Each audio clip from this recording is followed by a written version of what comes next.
ওকে। কথামালার online অধিবেশনে আপনাদের সকলকে স্বাগত জানাচ্ছি। আমরা আমাদের ঘোষিত যে এর আগেই ঘোষণা করা হয়েছিল 1 মাস আমরা অনলাইন অধিবেশন করব এবং আরেকটা মাস অফলাইন, আপাতত সেই মতো চলছে।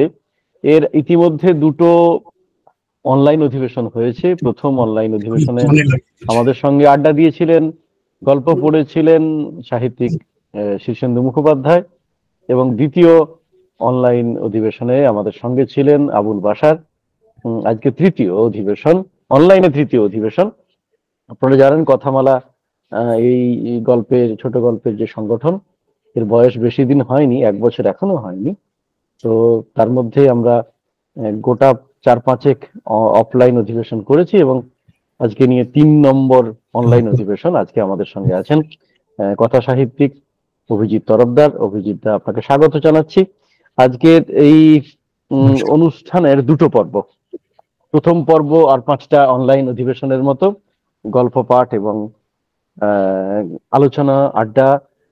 অভিজিৎ দার সঙ্গে আমরা আড্ডা দেব।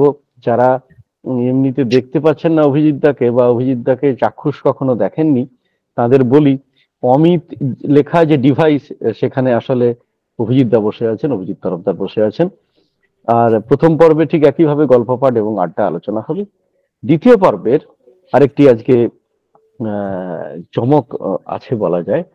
আপনারা জানেন ইতিমধ্যে আমরা ঘোষণা করেছি আগামী ফেব্রুয়ারি 2024 10-11 তারিখ শনি এবং রবিবার কলকাতার সেন্ট্রাল এভিনিউ মেট্রো স্টেশনের গায়ে সেন্ট্রাল এভিনিউ এবং বিবি গাঙ্গুলি স্ট্রিট যে ক্রসিং আছে, সেখানে ভারত সভা হল, ঐতিহ্যপূর্ণ ভারত সভা হলে 2 দিন ধরে আমাদের কথামালা একটি গল্প উৎসব আয়োজন করেছে।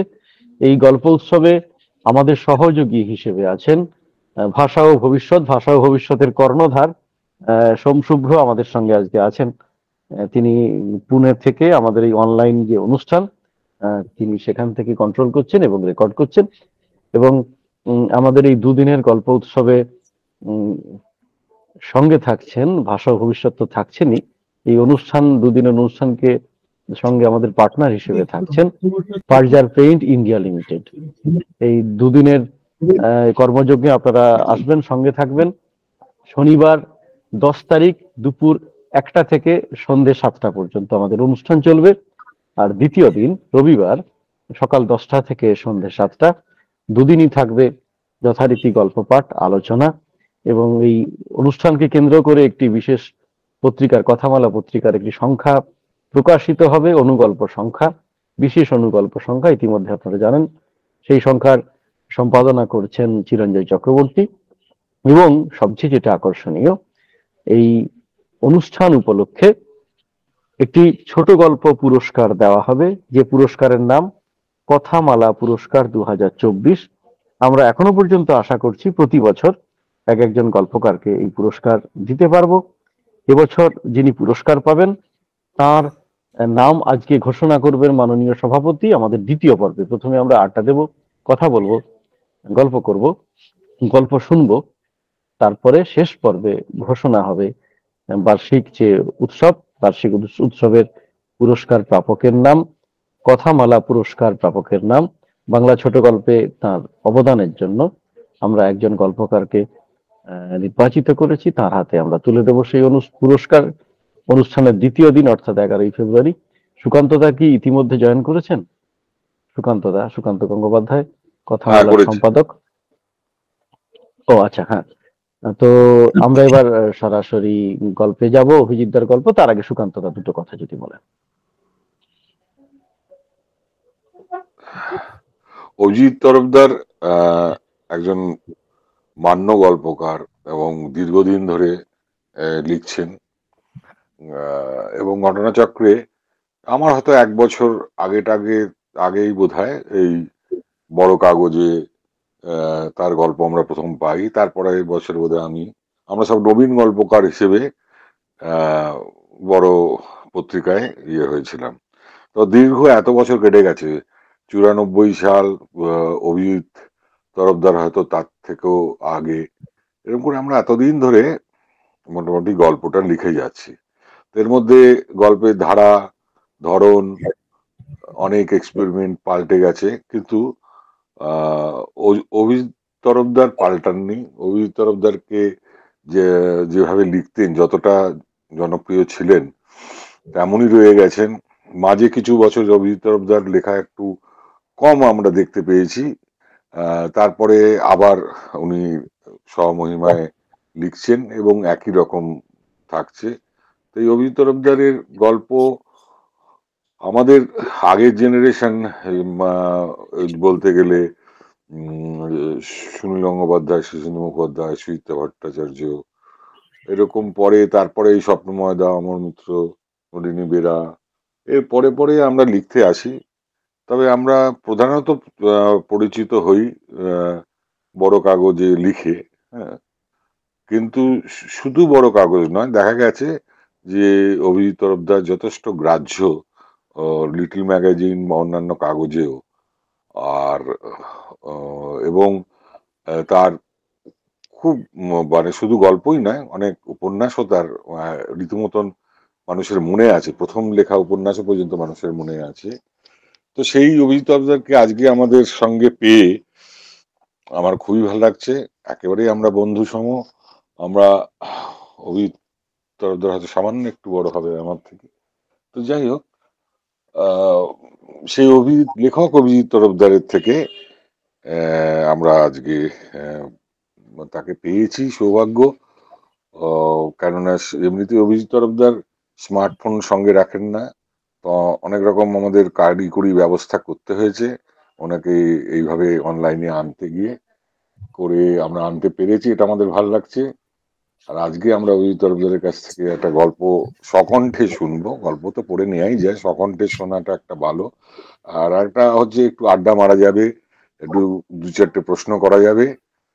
আর একই সঙ্গে অভিজিৎ তরফদার এই সাহিত্যের বাইরে খুব বড় একটা বড় একজন ডাক্তার হিসেবে তার নাম, বিরাট তার নাম।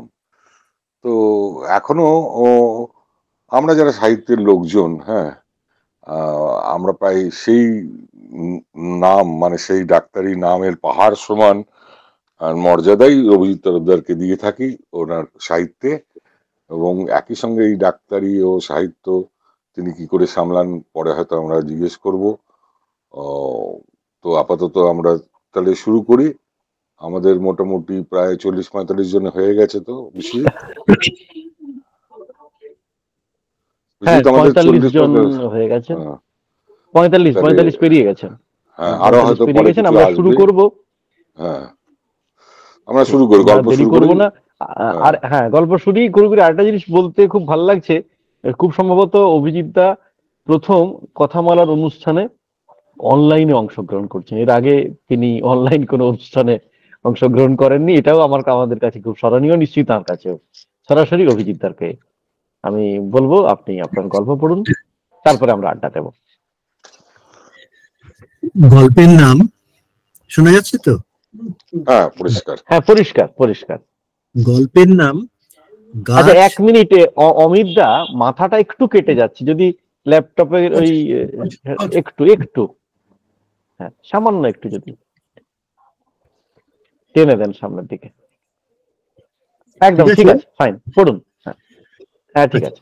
গল্পের নাম গাছ গাছ জগবন্ধু। ও জগবন্ধু, এত দেরি হলো যে? কি করব, বাবলু যে পথ আটকালো। কোন বাবলু? যে আগে আপনাদের বাজার সরকার ছিল। ও, যে টাকা পয়সা চুরি করে ভেগে গিয়েছিল, সেই বাবলু। কি বললো বাবলু? নানা রকম কথা।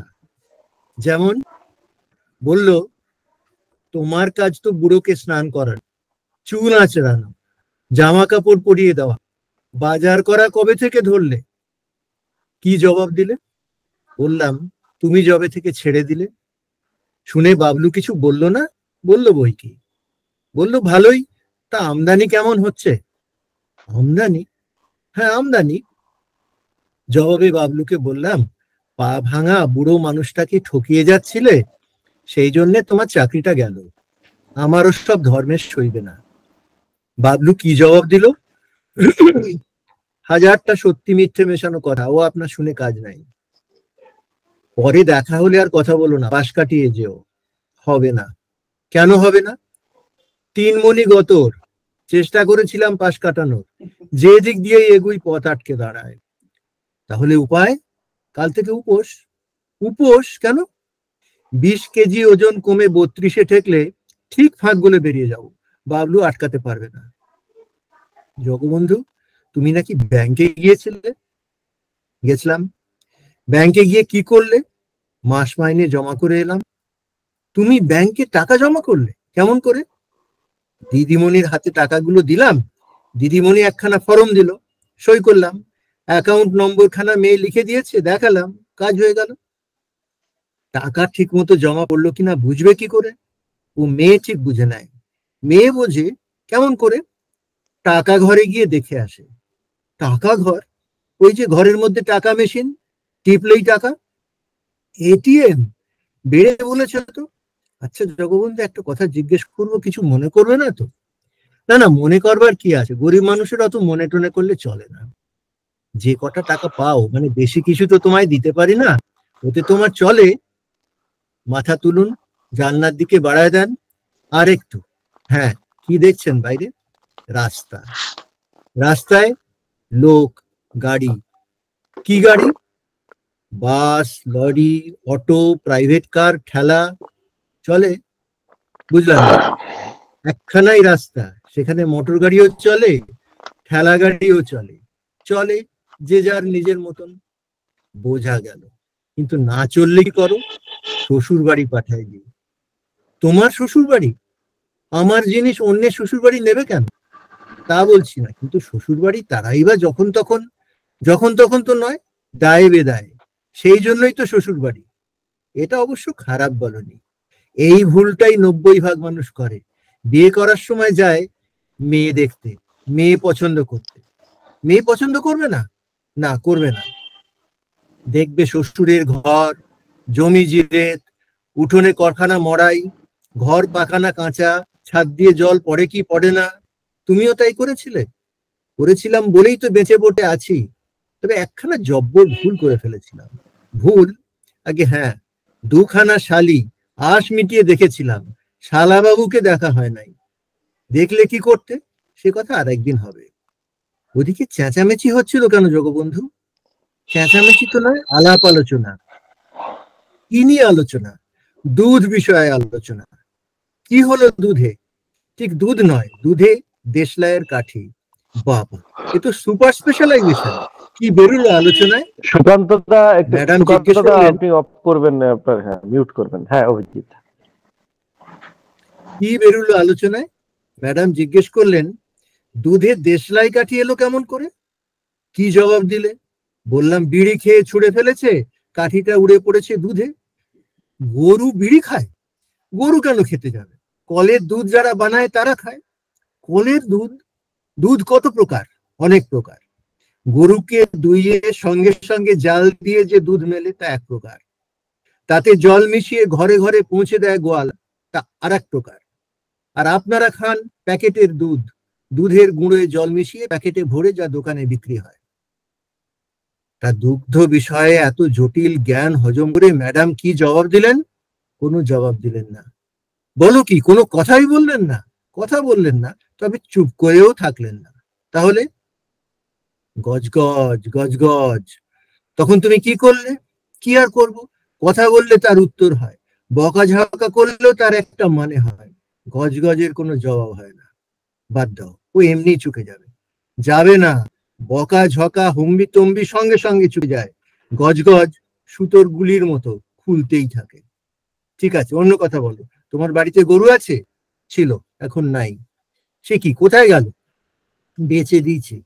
বেচে দিয়েছো কেন? তেলে পুষে বড় করেছি, চোখের সামনে মরে যাবে, তার চেয়ে বেচে দেওয়াই ভালো। বালাই ষাট, মরে যাবে কোন দুঃখে? অসুখ করেছিল? অসুখে নয়, না খেতে পেয়ে মরতো। মানুষ না খেতে পেয়ে মরে শুনেছি, গরুও মরে? গরু ঘাস খেয়ে বাঁচে, গ্রামে আর ঘাস নাই।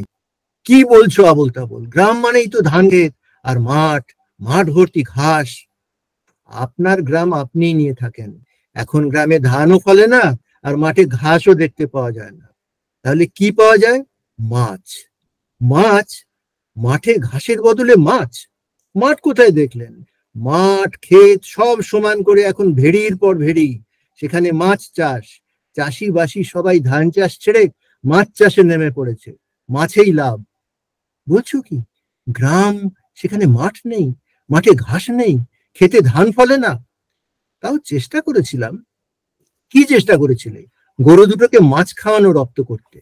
ইয়ার কি হচ্ছে? গরু মাছ খায়? খিদের চোটে মানুষ মানুষের মাংস খায়, কিন্তু পারলাম না, নিরেট মাথা। সাধে কি আর বলে গরু ঘাস ছাড়া কিছু মুখেই দিতে চায় না। বাধ্য হয়ে বেঁচে দিলাম। কিনলো কারা? ওই যারা গরু পাচার করে। গরু পাচার? নোট আর গরু, বর্ডারে দুটোই তো ব্যবসা। তা তুমিও একটা কিছু হাত লাগাতে পারতে, হতো না? কেন জগবন্ধু, শুনলেন না? অত চেষ্টাতেও গরুকে মাছ খাওয়ানো গেল না। আচ্ছা জগবন্ধু, গ্রামে আকাশ আছে, কেন থাকবে না নীল আকাশ? নীল আকাশ কেন বললে? আকাশ তো নীলই হয়। হয় না, আপনাদের আকাশ নীল? তা অবশ্য বটে। কলকাতার আকাশ ঘষা কাচের মতো, কেউ যেন ধুলো লেপে দিয়েছে। তোমাদের আকাশে সূর্য ওঠে, ও বাবা, সে জব্বর সূর্য, নিচে দুদণ্ড দাঁড়ানো যায় না, বড্ড তাপ। এখানকার মতো মিয়নো সূর্য নয়। আর চাঁদ? মেঘ না থাকলে চাঁদ ওঠে, ছমছমে জ্যোৎস্নায় ছেয়ে যায় মাঠ ঘাট। তাকিয়ে থাকলে ভেতরটা শান্ত হয়। গ্রামের মানুষ দেখে সূর্য চন্দ্র, দেখে, তবে আকাশে নয়। আকাশে নয়, তবে কোথায়? যন্ত্রে। যন্ত্রে? কি যন্ত্র? ওই যে হাতে হাতে ঘুরে ফেরে, যাতে কথা বলি তাতেই দেখা যায় সূর্য, চন্দ্র, নদী, পাহাড়। ও ফোন, সেলফোনের কথা বলছো? সেখানেই মানুষ কাছের জনকেও দেখে নেয়। বাবা মা, স্বামী স্ত্রী, ছেলে মেয়ে। পাশে গিয়ে বসার দরকার করে না, পিঠে হাত রেখে শুধোতে হয় না, কাঁধে মাথাখানা রাখতেও হয় না। কি করবে জগবন্ধু, যে সময় যা রীতি। তবে একটা খরচা কিন্তু কমে গিয়েছে। আগে হাটে মেলায় আয়না বিক্রি হতো, নকশাদার হাতল, কোনোটা গোল, কোনোটা বা ডিমের মতো। আজকাল আয়নার দোকান খাঁ খাঁ করে, খদ্দের নাই। কেন জগবন্ধু? লোকে আর আয়নায় নিজেকে দেখে না, তাহলে কোথায় দেখে? ওই যে হাতের যন্ত্র, সেখানেই নিজের ছবি, ছবির পর ছবি, সেই ছবিই দেখে। সেলফি? সেলফি ওই হলো, নিজেকে দেখতে দেখতে আর সব ভুলে যায়। সূর্য, চন্দ্র, আকাশ, পাশের মানুষ, কাছের মানুষ। গ্রামে যেতে ইচ্ছে করে না? করে। মেয়েকে দেখতে ইচ্ছে করে? করে। মেয়ের মাকে? তাও করে। তাহলে যাও না কেন জগবন্ধু? সে অনেক কথা, বলো শুনি সেসব কথা। গ্রামে যাই, কিন্তু চেনা মানুষগুলোকে আর দেখতে পাই না। সে কি, তারা গেল কোথায়? আছে, আশেপাশেই আছে, কিন্তু অচেনা লাগে।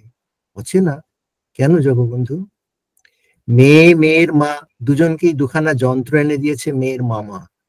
সে জাহাজে কাজ করে, দেশ বিদেশ ঘুরে বেড়ায়, বাহারি জিনিস যা পায় নিয়ে আসে, দুহাতে বিলোয়। ঝকমকে জিনিস তো, চোখে ধাঁধা লেগে যায়। তখন কাছের মানুষকে চিনতেও ভুল হয়ে যায়।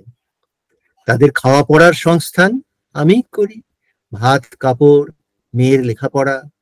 মন ওঠাতে পারলাম কই? তাও যাবে, চোখের আড়াল মানেই মনের আড়াল। যাই তো, ছুটে ছুটে যাই। মেয়েকে দেখলে কেমন ভেতরটা শান্ত হয়, কিন্তু দুদিনের জায়গায় 3 দিন থাকলেই তাদের যে অস্থির অস্থির লাগে, সেটা বুঝতে পারি। আসলে বুঝি ভাঙা কাঁচ জোড়ে না, তাই যাবার ইচ্ছেটাই মরে যায়। কেন এমন হয় জগবন্ধু? ওই যে যন্ত্র, যন্ত্রে সেলফি, এখানেও সেলফি। যন্ত্রে জায়গাটা ছোট তো, পর্দায় বেশি আঁটে না। নিজে, বড়জোর পাশে একজন, মেয়ের মামা, বউয়ের ভাই। সেখানে জগবন্ধু ঢোকে কি করে? তখন কি করো? ফিরে আসো গ্রাম থেকে? ফিরি। তার আগে ভিটেতে দুদণ্ড বসি। গরু দুটো ছিল, খোঁটা দুখানা পড়ে রয়েছে, সেখানে হাত বোলাই। দাওয়ায় বসে মেয়েকে গান গেয়ে ঘুম পাড়াতো মেয়ের মা। সেদিকে কিছুক্ষণ তাকিয়ে থাকি, তারপর পুকুর ধারে গিয়ে বসি, গাছের নিচে, গুঁড়িতে হেলান দিয়ে। কি গাছ জগবন্ধু? তাল গাছ। সে তো মস্ত গাছ। মনে পড়ে ভাদ্র মাসে তাল পাকতো, পড়তো ধূপ ধাপ শব্দ করে, মেয়ে ছুটতো তাল কুড়োতে, সেই তাল এনে তালের বড়া, তাল ক্ষীর। তাল গাছে আর তাল ফলে না? ফলে নিশ্চয়ই, পরেও কেউ কুড়োয় না, কাকে ঠুকরে খায়। গ্রামের লোক তাল খায় না? কি খায় তাহলে? শহরে যায়, পয়সা দিয়ে বিষ কিনে এনে তাড়িয়ে তাড়িয়ে খায়। বিষ? ওই যে কেঁচোর মতো, পেঁচানো পেঁচানো, খেলেই পেট ব্যথা। বুঝেছি, নুডলস। তোমাকে নিয়ে আর পারা যায় না। তাল গাছের গায়ে গা লাগিয়ে বসে থাকতে থাকতে গাছটাকে খুব চেনা লাগে, খুব আপন। কেন জগবন্ধু? গাছটাও তো একসময় ছোট ছিল, তারপর বাড়তে শুরু করলো, মাথা উঁচু করলো, উঠতে উঠতে সবাইকে ছাড়িয়ে আকাশে পৌঁছে গেল। তারপর সঙ্গী সাথীরা তাল গাছকে ছেড়ে চলে গেল। বুক ভর্তি ফল নিয়ে গাছ অপেক্ষা করে, পাকা তালের গন্ধে চারপাশ ম ম করে। কেউ ছুঁয়েও দেখে না। কষ্ট হয় জগবন্ধু, চোখে জল আসে, কি জানি, তাল গাছই কাঁদে।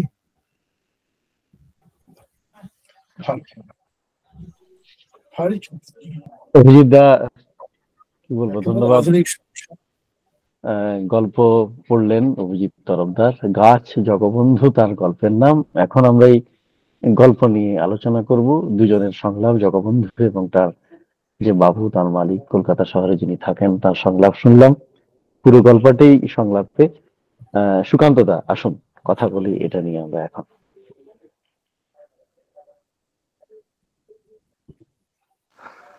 এই সংলাপ নির্ভর, অথচ আমরা এই যে পুরো ছবিটা দেখতে পেলাম গল্পের, মানে আশপাশ কিছু বলতে হলো না।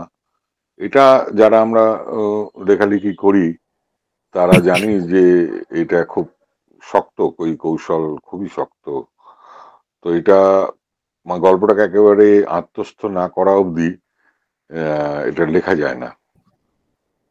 আর অভিজিৎ তরফদারের লেখা আগে আমাদের যতটুকু জানা আছে তাতে দেখেছি, এটাতে আবার নতুন করে আবার দেখলাম যে যত সময় গেল গল্পটা তত যেন একটা মায়ায় আবিষ্ট হয়ে উঠলো আমাদের চারপাশ। এমনি বিষয়টা তো আমরা সকলেই জানি, কিন্তু এভাবে বলতে জানি কি যেভাবে অভিজিৎ তরফদার আজকে বললেন। আজকে এই গল্পটা সত্যি আমাদের কাছে একটা বড় প্রাপ্তি। ডায়ালগ দিয়ে এইভাবে গল্প লেখার রীতি খুব কম আছে, শীর্ষেন্দুদা মাঝে মধ্যে লিখেছেন, কিন্তু এই গল্পটা যেন একটা অদ্ভুত, শুধু ডায়লগ নয়, একটা কোথাও একটা সরলকীও মনে হচ্ছে, যে যেন নিজেদের কথাগুলোই বলছি।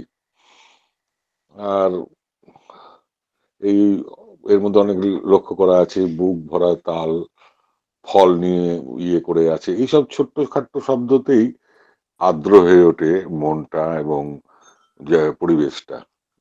আরো দুই একটা আমি এক্ষুনি মনে রাখতে পারলাম না, এই শুনে গল্প নিয়ে আলোচনা করার এক সমস্যা। আবার এটা না করলেও কি ঠিক মুখোমুখি হওয়া যায় না লেখকের, আর একটা পাঠকের সাথে লেখকের আন্তরিকতা সেইভাবে গড়ে ওঠে না।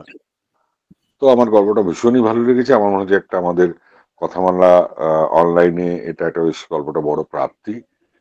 তবে প্রথমেই আমার বলাটার বোধহয় ঠিক হলো না, আরো যদি কেউ কিছু বলে তাহলে ভালো আর কি। আমি জেনে আর দীর্ঘায়িত করতে চাইছি না, গল্পটা আমার খুবই ভালো না না, লেগেছে। ঠিক ঠিক। হ্যাঁ, এবং এই গল্প মানে শুনতে শুনতে মনে হয়েছিল যে অভিজিৎ দার গল্পে আসলে সেই অর্থে বিষয়ের জোরের থেকে অনুভূতির জোর, অনুভূতির তীব্রতা অনেক বেশি।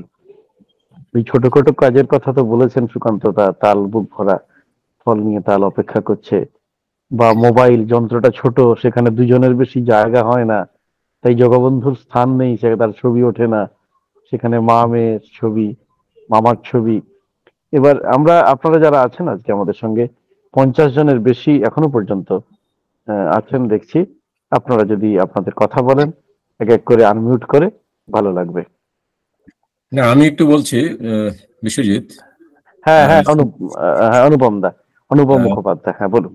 বলছি যে গল্পটা অভিজিৎদার গল্প আমি অনেক পড়েছি, বেশ কিছু গল্প, এবং আমার মনে আছে যে আমি সাহিত্য সৃজনীতে কোনো একটা গল্প সংখ্যায়, এই মুহূর্তে সংখ্যাটার মনে নেই নামটা, গল্প সংখ্যায় অভিজিৎদার একটা গল্পকে নিয়ে মানে সম্পাদকীয়তে উল্লেখ করেছিলাম। আমার এই মুহূর্তে সেটা মনে নেই কোন সংখ্যাটা, কিন্তু এত ভালো লেগেছিল আর কি। আমি বলছি আজকের গল্পটা মানে এরকম মনে হলো আর কি, যে একটা বেদনার গল্প আমার কাছে মানে একটা কিরকম যেন একটা গল্পটার মধ্যে একটা বেদনা ছড়িয়ে আছে গোটা গল্পটার মধ্যে, যেটা খুব টাচ করে হৃদয়কে। এবং টাচ করলো কিরকম ভাবে, যে একটা মানুষের একা হয়ে যাওয়া, একাকিত্বের জায়গাতে আজকের যে সমাজ, আজকের যে মানে যন্ত্র সভ্যতার যে সমাজ, যে মোবাইল যুগের যে সমাজ, সেই সমাজটা একটা মানুষকে কিভাবে একা করে দিচ্ছে, এই যে বেদনাটা, এটা কিন্তু সমগ্র গল্পটাতে ধীরে ধীরে ফুটে উঠলো। এবং একটা গাছকে কেন্দ্র করে সেটা একটা পরিসমাপ্তি লাভ করলো। এটা আরেকটা দিক, মানে মানে আমরা তো গাছের কাছে যাই, গাছের কাছে অনেক কিছু পাই, পেতে যাই। তো এখানে একটা মানে ভালোবাসা পেতে যাওয়া, গাছটাকে ধরা, একাকিত্ব বোধটাকে কাটানোর জন্য গাছের কাছে যাওয়া, এটা একটা অদ্ভুত পরিণতির দিকে গেল গল্পটা নিয়ে। এবং আমার কাছে এটা মানে মনে হলো সত্যি একটা অদ্ভুত, মানে আর সংলাপ ধর্মী গল্প লেখা সত্যি খুব কঠিন। আমরা খুব কম পেয়েছি, পাই এখন বিশেষ করে। তো সেদিক থেকেও গল্পটার উত্তরণ অনেক রকম ভাবে হয়েছে। আমার কাছে এরকম ভাবে একটা গল্পটাকে বেশ হৃদয় ছুঁয়ে যাওয়া গল্প বলে মনে হলো, এবং ভালো লাগলো। বেশ অনেকদিন পরে একটা অন্যরকম গল্প শুনলাম, এটুকুই। অনুপম দাকে ধন্যবাদ। অনুপম দা সাহিত্য সৃজনী পত্রিকার সম্পাদক। সাহিত্য সৃজনীর আগামীকাল সারাদিন ধরে বেহালাতে চৌরাস্তার কাছে তাদের বার্ষিক অধিবেশন সারাদিন ধরে চলবে। সত্যি ঠিকই, যখন সময় বদলে যাচ্ছে, বদলের সঙ্গে সঙ্গে আমরা যারা তাল মিলিয়ে নিজেদের বদলাতে পারছি না, তারা তো একা হয়েই যাচ্ছি। এরকম একক একজন মানুষ, তার জগবন্ধু তার একাকিত্বের গল্প হাত তুলেছেন কাকলি দেবনাথ। এখন কাকলি বলবে।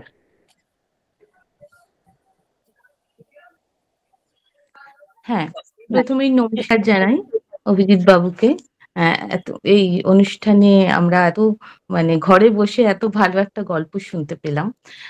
গল্পটার মধ্যে আমার যেটা মনে হলো, যে সাধারণত তো আমরা এই গল্পতে অনেকগুলো অবক্ষয় উনি তুলে ধরেছেন।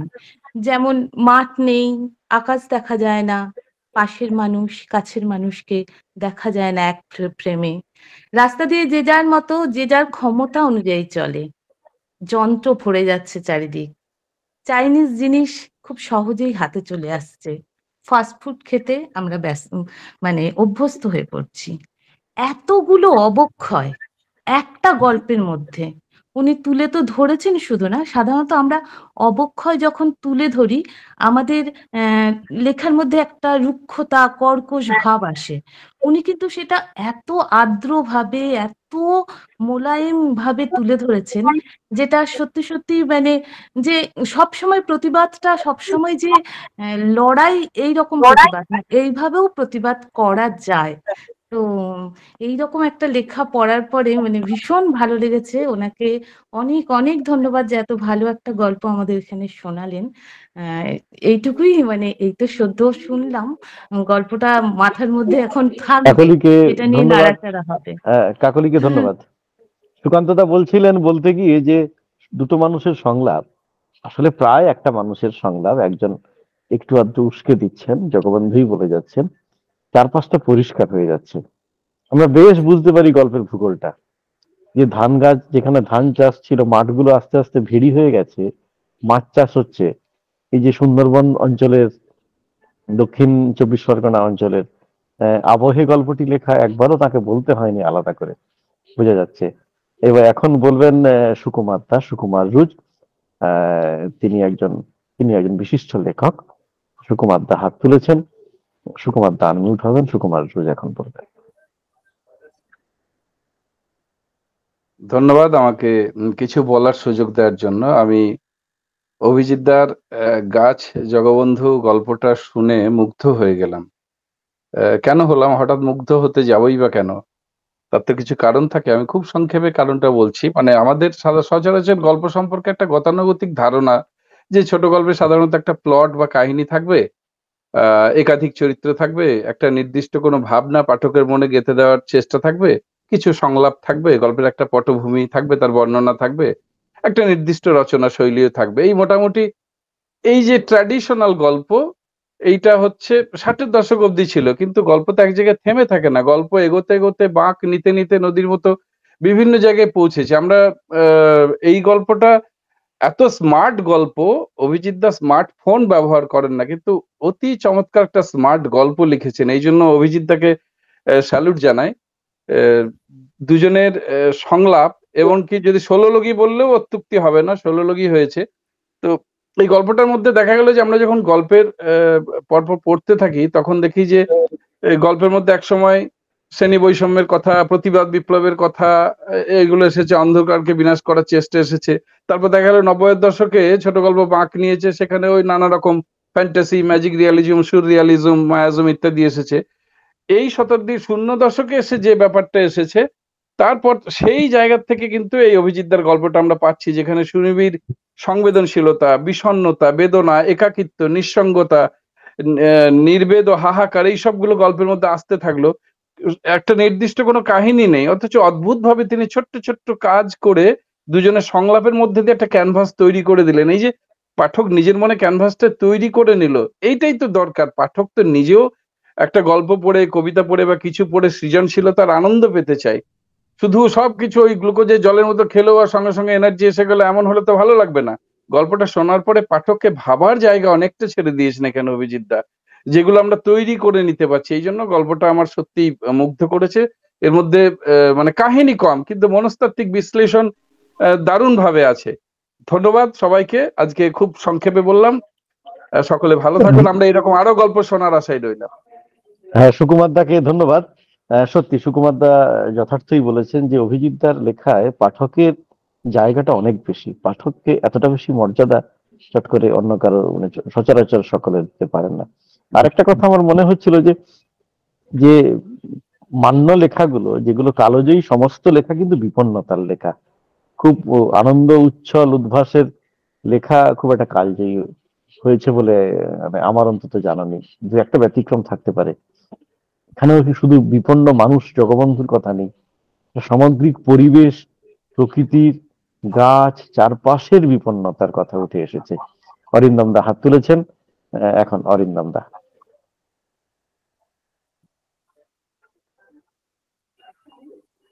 অরিন্দম গোস্বামী। হ্যাঁ, অরিন্দম গোস্বামী। হ্যাঁ, অরিন্দম দা বলুন। নমস্কার।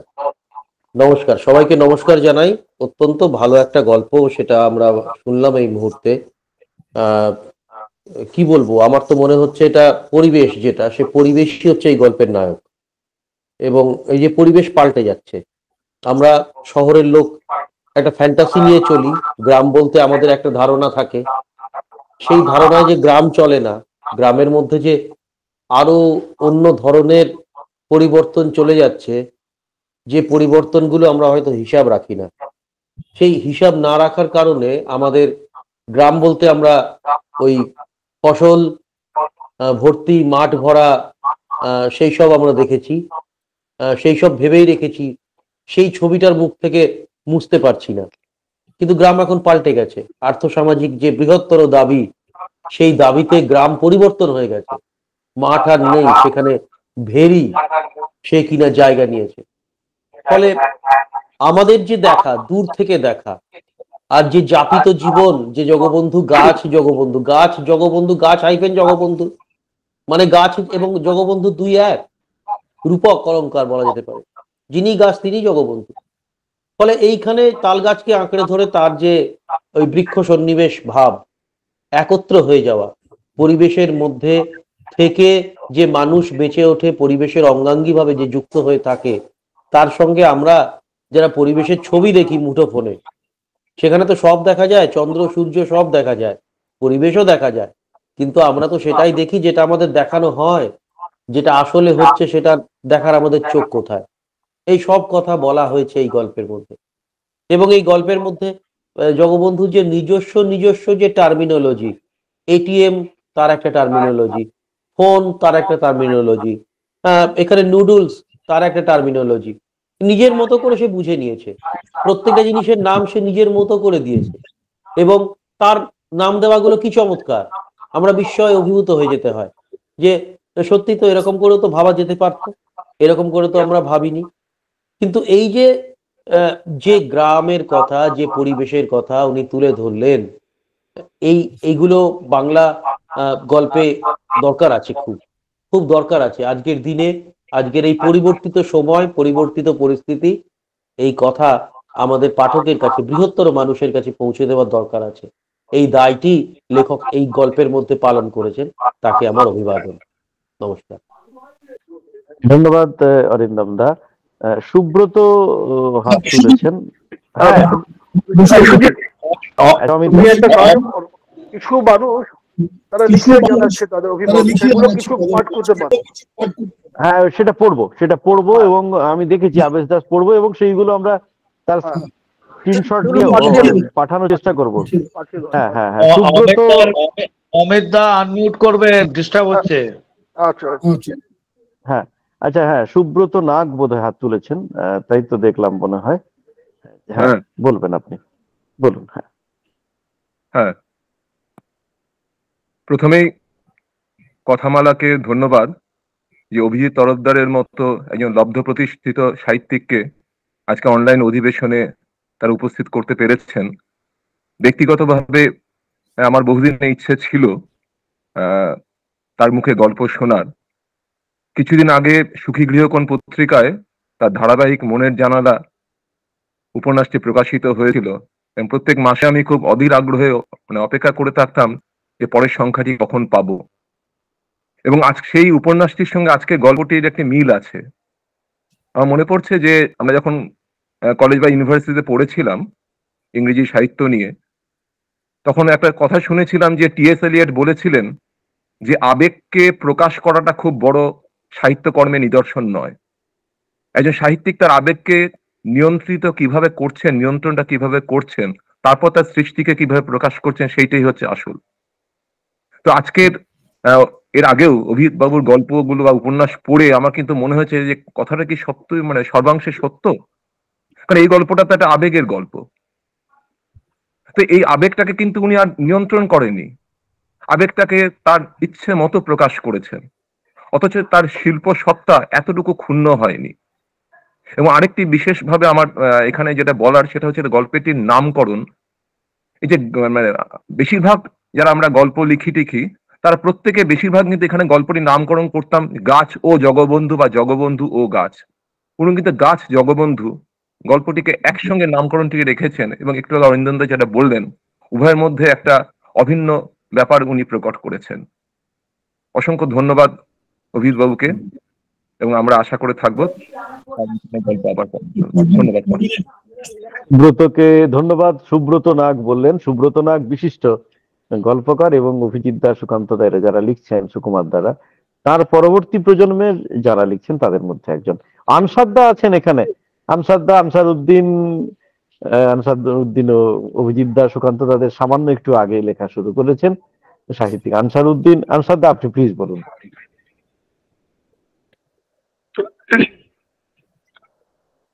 অভিজিৎ বাবুর গল্প আমি অনেক আগে পড়েছি এবং পড়ে আমার ভীষণ ভালো লাগতো। আমি সমষ্টিগতভাবে পড়িনি, কোনো গ্রন্থ পড়িনি, কিন্তু গল্প যখন যেভাবে আমি দেখেছি, সে আনন্দবাজারে হোক বা অন্যান্য পত্রিকায় হোক, আমার পড়ে সঙ্গে সঙ্গে তখন আমার মনে হয়েছিল ইনি প্রকৃত গল্পকার। মনে হওয়ার অনেক কারণ আছে। গল্প যে অর্থে লেখা হয়, একজন লেখক গল্পের ভিতরে সিঁড়ি দিয়ে না যেতে পারলে কিন্তু গল্পটা ফুটে ওঠে না। এখানে এই গল্পটা খুবই ছোট, মানে বড় গল্প নয়, কিন্তু অপেক্ষাকৃত ছোট, কিন্তু ছোটর মধ্যে গল্পের একটা বিশালতা আছে। অভিজিৎ বাবু আজকের এই যে আমাদের সংকটময় যে সময়, এই সময়ের একটা জায়গা বা কয়েকটা জায়গা নিদর্শন স্বরূপ তুলে ধরেছেন। সেলফির কথা যেমন এসেছে, তারপরে ব্যক্তি থেকে ব্যক্তি কিভাবে পৃথক হয়ে যাচ্ছে, মাছের ভেড়ি কিভাবে তৈরি হচ্ছে, যে সংকট পরিবেশের এবং মানব সভ্যতা এবং মানব সমাজের যে সংকটটা তুলে ধরেছেন, সবগুলো যে খুব ডিটেলস বলেছেন তা উনি বলেননি। অর্থাৎ এই যে গাছ নিয়ে যে গল্প, তাল গাছ, এই সংকটটা, এই ধরনের প্রচুর সংকট উনি আমাদের মনে পুড়িয়ে দিচ্ছেন আর কি। অর্থাৎ এই মুহূর্তে এটা একটা নমুনা, আমাদের সংকটের কয়েকটা নমুনা উনি তুলে ধরেছেন। আমার এইখানে ভালো লাগছে তার যে বাক্য চয়ন, তার যে ডায়ালগ তৈরি করা, কথোপকথনের মধ্যে যে একটা সুস্পষ্ট একটা যে জায়গা উনি তৈরি করেছেন। ডায়ালগ একটা বড় ব্যাপার, এখানে হয়তো বর্ণনা বেশি নেই, কিন্তু ডায়ালগের মধ্যে কিন্তু বর্ণনা মিশে আছে ভীষণভাবে। তা আমার খুব ভালো লেগেছে গল্পটা, যে কয়েকটা বিষয়ের দিকে ইঙ্গিত করে উনি সামগ্রিক আমাদের সংকটের জায়গাটা তুলে ধরেছেন। এই জন্য ধন্যবাদ। এবং ওনার মুখ থেকেই প্রথম আমি গল্প পড়া শুনলাম। আপনাদের ধন্যবাদ তো বটেই, সর্বোপরি কথামালাকেও ধন্যবাদ। সুন্দর একটা গল্প উনি তৈরি করলেন। আর পরিশেষে যেটা বলবো, যে তাল গাছ কি কাঁদে, এখানে তাল একটা অস্ত্রবিন্দু, আমাদের অস্ত্রবিন্দু খুব ছোট হয়, কিন্তু তার একটা যে ওয়েট তৈরি করেছেন, তাল একটা মানে এটা নমুনা স্বরূপ, যে তালের মতো যে অস্ত্রর যে ফোঁটা, একটা ভয়ানক ব্যাপার। এইরকম যে অস্ত্রবিন্দু শুধু একটা সামান্য বিন্দু মাত্র না, এই যে আমাদের সমস্যাটা যে কত বড় কঠিন, আমাদের বিপর্যয় কত বড় হইতে পারে, সেখানে এই যে তালের অস্ত্রবিন্দু দিয়ে সেটা বোঝানো হয়েছে। এটা আমি মনে করি, আমি এই জায়গার থেকে ভেবেছি। সবাইকে ধন্যবাদ, নমস্কার। ধন্যবাদ আনসার দা, আপনি আজ জয়েন করেছেন, কথা বললেন, গল্প নিয়ে বললেন। সুকান্ত দা কথামালার সম্পাদক, তিনি হাত তুলে আছেন, এখন তিনি বলবেন, তারপরে আরো আমরা একটু একটু করে শুনবো। আবেশ লিখেছে, আবেশ দাস, সেটা আমি পড়বো। এখন সুকান্ত দা। হ্যাঁ, তখন একটা জিনিস বলতে ভুল হয়ে গেল, ওইটা খুব ভালো লেগেছিল। মানে অভিজিতের যে পরিমিতি বোধ, সেটা কত স্ট্রং সেটা বোঝা যায়। যে ও যখন লিখছে গরুকে কি খাও, মাছ খাওয়াতে হবে, তো গরু কি করে মাছ খাবে, গরু খায়নি। তো তখনই লিখছি যে জগবন্ধু, হ্যাঁ, সেও তো মানুষ রূপী এক গরু, হ্যাঁ, তাকেও তো বদলানো যায়নি। তো এটাও ঠিক, এই গল্পের মধ্যে অনেক কিছু বদল হয়ে গেল।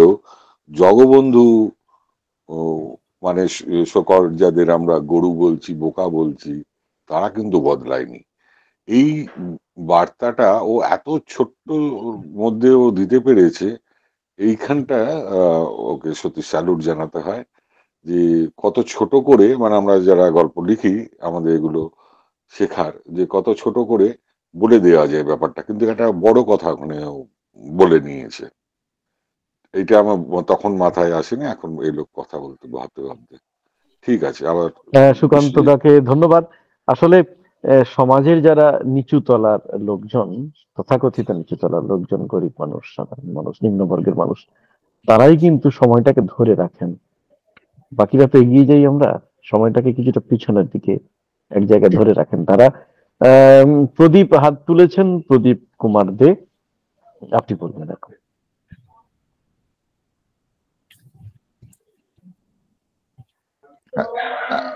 হ্যালো হ্যালো, শোনা যাচ্ছে? হ্যাঁ প্রদীপ, হ্যাঁ শোনা যাচ্ছে। প্রদীপ দে সরকার, গল্পকার প্রদীপ দে সরকার।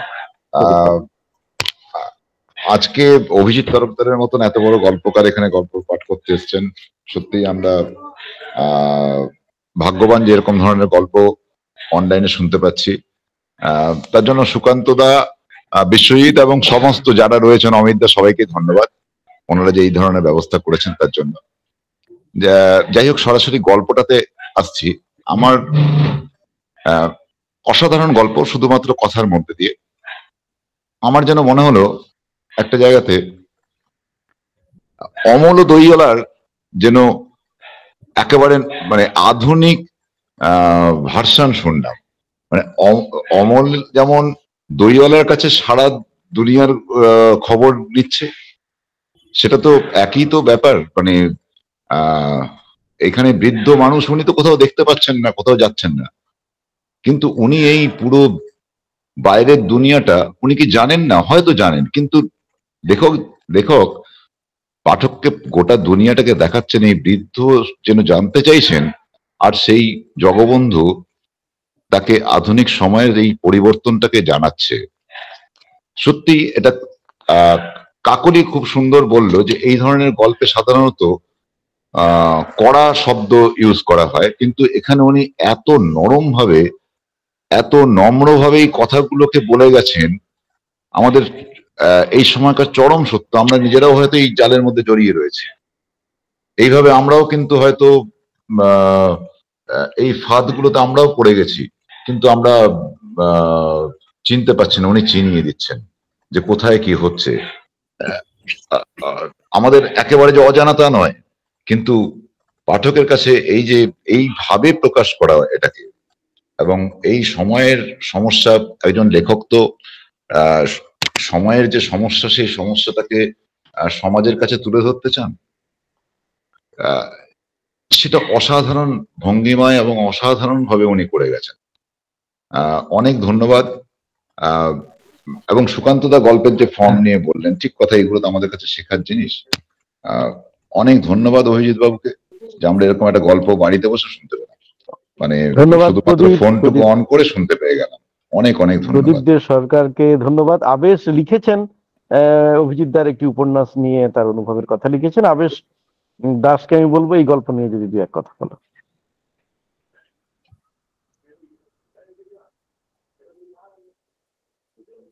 আবেশ দাস। আচ্ছা, আমি আবেশ হতে বেরিয়ে গেছি। আবেশ লিখছে, চতুর্থ হৃদয় পড়েছি, যদিও তার প্রেক্ষিত নাগরিক সংবাদ মাধ্যম জগতের আভ্যন্তরীণ দুর্নীতিকে চিনিয়েছিলেন। এই গল্প শুনলাম। গ্রামীণ পটভূমিতে লেখা, সামাজিক অবক্ষয়ে পীড়িত অনুভূতিশীল কথা সাহিত্যিককে চিনে নেওয়া যায় সহজেই। আর কেউ যদি বলেন, না হলে আমরা আরেকটি পর্বে যাব। আমরা অভিজিৎদার অনুভব শুনবো আজকে। অভিজিৎদা বুঝতেই পাচ্ছেন, সকলে তার মুগ্ধতা জানিয়েছেন, সকলেই মুগ্ধ হয়ে গেছেন আজকে আপনার গল্প শুনে, কথামালার তরফ থেকে। এবং আজকে বলুন। মানে যারা শ্রোতা, তাদের যদি কোনো সরাসরি প্রশ্ন থাকে সেটা আমি শুনতে পারি, সেটা সেই সময়টা একটু দাও। হ্যাঁ, সেটা আসছি। এবং অভিজিৎ দাও আজকে, অভিজিৎ তো প্রথম অনলাইনে পড়লেন, অনলাইনে তিনি জয়েন করতে এবং তিনি, আমরা তার কথা একটু শুনি। এবং সেই সূত্রে শিক্তা লিখছেন, শিক্তা গোস্বামী গল্পকার শিক্তা গোস্বামী লিখছেন, যন্ত্র মানুষের এক সেকেন্ড ভেসে গেছে। হ্যাঁ, যন্ত্র মানুষের সম্পর্কের আবেগকে কিভাবে নিয়ন্ত্রিত করছে তা সুন্দরভাবে ফুটে উঠেছে। আমাদের প্রজন্ম কিভাবে পিছিয়ে যাচ্ছে নতুন প্রজন্মের থেকে তা স্পষ্ট। এটি মায়াময় লেখা, গ্রামের ছবি যুগের প্রয়োজনে অদ্ভুতভাবে পাল্টাচ্ছে। অসাধারণ লেখা, প্রণাম জানাই লেখককে। লিখছেন শিক্তা গোস্বামী, তিনিও গল্পকার। শিক্তাদি, আপনাকে ধন্যবাদ, কৃতজ্ঞতা। আরো যদি কেউ বলেন। এবার আমি অমিত দা, আপনি একটু সাহায্য করবেন অভিজিৎ দাকে, তিনি আনমিউট হবেন, ভিডিও এবং অডিও। অভিজিৎ দাকে আমরা জানতে চাইবো, অভিজিৎ দা কেমন লাগলো প্রথমে এই গল্প পড়ে আমাদের অনুষ্ঠানে? এবং সরাসরি প্রায় 50-এর উপরে আজকে 55-60 জন জয়েন করেছেন, তার মধ্যে অনেকে অনুভূতি প্রকাশ করলেন, তাদের সরাসরি পাঠকের অনুভূতি শুনতে পেরে আপনার কেমন লাগলো? বলছি, এটা তো কারো মাইক্রোফোন অন আছে, যদি একটু কাইন্ডলি অফ করেন। প্রিয়াঞ্জলি দেবনাথ লিখছেন, সংলাপের মধ্য দিয়েই এত সুন্দরভাবে সমগ্র গল্পের অবক্ষয় ও সংকটকে ফুটিয়ে তোলা যায়, এবং তা এত সুন্দর ভাষায়, সত্যিই শিক্ষণীয়। প্রিয়াঞ্জলি ও গল্পকার, একদম বাচ্চা মেয়ে তরুণ প্রজন্মের কবি এবং গল্পকার, তাকে ধন্যবাদ। অভিজিৎ দা, এখন আপনি বলুন, আজকে আমাদের এখানে জয়েন করে আপনার কেমন লাগলো? ভীষণ ভালো, মানে এক কথায় বলতে গেলে খুব ভালো, এর তো কোনো দ্বিতীয় মত হয় না। দুটো তিনটে জিনিস বলি। এক হচ্ছে যে এখানে আমার সমসাময়িক লেখক সুকান্ত আছেন, একটু ছোট আরো অনেকে আছেন, সুকুমার আছেন, প্রায় সমসাময়িক একটু হয়তো বয়সে বড় আনসারউদ্দিন আছেন। আমরা সবাই যেটা জানি সেটা হচ্ছে যে আমরা যখন লিখি, আমাদের সামনে যিনি থাকেন বা সামনে না থাকলে আড়ালে থাকেন, যাকে উদ্দেশ্য করে আমাদের লেখা, তিনি হচ্ছেন পাঠক। আমরা সবসময় পাঠকের দিকে তাকিয়ে তো লিখি। আমি যে লেখাটা লিখলাম, লেখাটা যে মুহূর্তে শেষ হয়ে গেল, সঙ্গে সঙ্গে সেই লেখাটা হয়ে গেল পাঠকের সম্পত্তি। সেই লেখাটাতে আমার আর কোনো অধিকার নেই। পাঠক পড়ছেন, পড়ে তাদের মতামত জানাচ্ছেন। আমার মুশকিল হচ্ছে আমি একটু ঘরকুনো। দ্বিতীয় কথা, আমি আনস্মার্ট লোক, আমার স্মার্টফোন টোন নেই, আমি সোশ্যাল মিডিয়ায় নেই, আর আমার পেশা আমার সময়কে এতখানি খেয়ে নেয় যে আমার লেখালেখি ইত্যাদি সবই হচ্ছে মধ্যরাতে। তখন কারুককে যদি আমি কোনো পাঠককে যদি ফোন করি এবং তিনি যদি পাঠক না হয়ে পাঠিকা হন, তাহলে কি হবে বুঝতেই পারছেন। সেই কারণে সচরাচর আমি পাঠকদের বা পাঠিকাদের সঙ্গে যোগাযোগ করে উঠতে পারি না, মানে করি না বলার থেকেও বলা উচিত, করে উঠতে পারি না। সেইখানে এই সরাসরি এতজন পাঠক পাঠিকার মুখোমুখি হওয়ার সৌভাগ্য একটা অন্যরকম অনুভূতি, এবং সেটা এনে দেওয়ার জন্য এই কথামালা এবং যারা যারা করলেন তাদের সবার প্রতি আমি অত্যন্ত কৃতজ্ঞ। কারণ এইভাবে এতজন পাঠকের মুখোমুখি হওয়া আমার কল্পনার অতীত ছিল। সুতরাং সেটা একটা অন্য ধরনের অনুভূতি, তাতে কোনো সন্দেহ নেই। আরেকটা জিনিস বলি, সেটা হচ্ছে যে অনেকেই এই গল্পটার বিষয় ইত্যাদি ইত্যাদি নিয়ে বলেছেন। যারা লেখেন তারা জানেন বিষয়টা যখন আসে তার সঙ্গে কিন্তু লেখক তিনি ভাবতে শুরু করেন যে এই বিষয়টা ঠিক কোন ফর্মে নিয়ে গেলে সবচেয়ে বেশি তার ইম্প্যাক্ট হবে। এটা খুব জরুরি। আজকে এই ধরনটা, এর আঙ্গিকটা বা কিভাবে আমি লিখবো। সুতরাং আমি আরেকটু ভেবেছিলাম হয়তো যে আলোচনা হয়নি নয়, হয়তো আরেকটু আলোচনা হতে পারতো, এবং সেটা হয়তো আমরা যারা লেখক তারা বসলে পরে এটা নিয়ে আরো বেশি খোলাখুলি আলোচনা করতে পারতাম। এটা একদল বলেছেন এবং এটার সঙ্গে আমি সম্পূর্ণ একমত যে আমি এই গল্পটা যখন একজন মানুষের মুখ দিয়ে বলাচ্ছি, সেই মানুষটা যখন কলকাতার এরকম একটা নাগরিক পরিস্থিতিতে এসে গল্পটা, মানে গল্প বা তার বক্তব্যটা ন্যারেট করছে, সেই ন্যারেট করার সময় তার মধ্যে কিন্তু একটা হিউমিলিটি থাকবে। আমার মনে হয়েছে যে এ কখনো উচ্চকিত হয়ে ইনকিলাব জিন্দাবাদ করে গল্পটা বা তার অনুভূতিগুলো বলতে পারবে না। তার মধ্যে যে বিনয়টা থাকবে, তার মধ্যে যে হিউমিলিটি থাকবে, তার মধ্যে যে নম্রতা থাকবে, সেইটা গল্পতে আমাকে আনতেই হবে। এবং এটা গল্পের শর্ত, এই গল্পের এটা শর্ত। সে যাকে বলছে তার সঙ্গে তার বিশাল শ্রেণী বৈষম্য। সুতরাং সেই জায়গা থেকে সে যখন বলছে, সে সত্যি কথাগুলোই বলছে, যে কথাগুলো সে বলতে চায় সে তার মতন করে বলছে, কিন্তু সেই বলার মধ্যেও তার নম্রতা থেকে কিন্তু সে একটুও সরছে না। সে নিজের ভাষায় বলতে বলতেও কিন্তু সে সবসময় তার বিনয়, তার নম্রতা, তার হিউমিলিটি এটা বজায় রেখে বলে যাচ্ছে। এই বলতে বলতেই কিন্তু, এবং সেই বলাটার মধ্যেই যারা শুনছেন তারা শুনতে শুনতেই কিন্তু তাদের মতন করে উপলব্ধি হোক, অনুভূতি হোক, তার মধ্যে কিন্তু জিনিসটাকে জারিয়ে নিচ্ছেন। সুতরাং মানে সুকান্ত যেমন আমার সমসাময়িক লেখক, আমার খুবই প্রিয় লেখক। সেই সুকান্ত জানে যে আমরা যখন লিখি তখন একটা ভাবনা এলো, ঠিক মানে আমরা যখন লিখি, আগে তো বলা হতো প্লট, এটা ঠিক প্লট নয়, আমরা লিখি একটা থিম নিয়ে, একটা কনসেপ্টকে আমরা ইলাবোরেট করি, যে এই ধারণাটা এলো এবং সেই ধারণাটার মধ্যে আমরা চরিত্র বসাতে থাকি, ঘটনা বসাতে থাকি, যাই হোক না কেন, শুরু হয় কিন্তু একটা কনসেপ্ট থেকে, একটা ধারণা। এটা যখন লিখি তখন বারবার, মানে আমার ক্ষেত্রে আমি যেটা বলতে পারি, আমি একটা গল্প বহুবার লিখি যেটা, সেটা হয়তো মনে মনে, আলটিমেটলি যখন লিখছি তখন হয়তো ফাইনালি একটা লিখছি বা সেটা হয়তো কারেক্ট করছি, কিন্তু সেই গল্পের যে নির্মাণ পর্বটা সেটা কিন্তু চলতে থাকে কখনো কখনো বছর ধরে, 1 বছর কি 1.5 বছর কি 2 বছর কি বহুদিন আগে একটা গল্প ভেবেছিলাম, সেটা আবার ভেবেছি, এই করতে করতে আলটিমেটলি গল্পটা নামানো হয়। সুতরাং এইটাও এই ভাবনাটাও মানে আমি এই প্রসঙ্গে একটু ব্যক্তিগত কথাও বলি যে আমার পা ভেঙে গিয়েছিল তখন আমার প্রায় 6 সপ্তাহ আমি শয্যাশায়ী ছিলাম, বাইরেটারে বেরোতে পারিনি। তখন আমার আমার সঙ্গী ছিলেন যে ভদ্রলোক, তার নাম হচ্ছে দীনবন্ধু বাবু। এই দীনবন্ধু বাবুর সঙ্গে আমার কথা হতো, এবং কথা হতো, আমি জিজ্ঞেস করতাম ওনার গ্রামের কথা, উনি বলতেন, আমি আপনিই বলতাম। সেই মানুষটার সঙ্গে কথা বলতে বলতে বলতে বলতে আমার যে যে ধারণাগুলো এসেছিল, যে ভাবনাগুলো এসেছিল, সেটাই পরে অন্যভাবে সেগুলো গল্পের চেহারা নিয়েছে। কিন্তু আবার বলছি যে দুটো জিনিস বলা, এক হচ্ছে যে গল্পকার যখন গল্প লেখেন তখন তিনি একভাবে লেখেন, সেই গল্পের যে লেখালেখি তার ইত্যাদি, সেই ব্যাপারটা গল্প যারা লেখেন তারাই জানেন। আর একটা হচ্ছে যখন পাঠক পড়েন বা শ্রোতা যখন শোনেন, তিনি তখন তার মতন করে, তার এক একজনের সবসময় দেখবেন যে একটা বিনার তারে যদি একটা আওয়াজ হয়, সেই আওয়াজটা কিন্তু সব মানুষের কাছে একভাবে পৌঁছয় না, এক একজনের কাছে এক একভাবে পৌঁছয়, এবং তার নিজের অনুভূতির অনুযায়ী সেই লেখাটাকে বা সেইটাকে নেন। সুতরাং যে যেভাবে নিয়েছেন সেটা তার নিজস্ব অনুভূতি, ব্যক্তিগত অনুভূতি।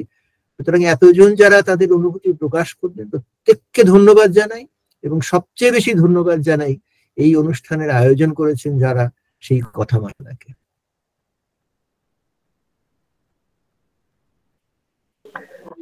অভিজিৎ দাকে ধন্যবাদ। তো আপনি বললেন সবচেয়ে বেশি যারা আয়োজন করেছেন, আয়োজকদের কথামালাকে ধন্যবাদ। আমি সুকান্তদের কাছে আসবো। আমাদের আরেকজন আয়োজক, সহযোগী আয়োজক, সবসময় কথামালার সঙ্গে থাকেন, সমশুভ্র গঙ্গোপাধ্যায়, ভাষা ও ভবিষ্যতের কর্ণধার। তিনি পুনেতে থেকে আমাদের আজকের এই অনুষ্ঠান কারিগরি যে দিকটা দিয়ে দেখছেন, তিনিও হাত তুলেছিলেন। তিনি একটু যদি বলেন। আমার একটা বইয়ের কথা মনে পড়ছে, শঙ্খবাবুর একটা বই আছে, শঙ্খ ঘোষের কবিতার মুহূর্ত।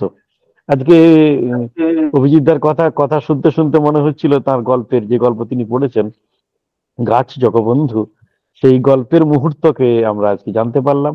এটা আমাদের সৌভাগ্য। শুধুমাত্র বইতে বা পত্রিকায় এই গল্প পড়ে জানতে পারতাম না।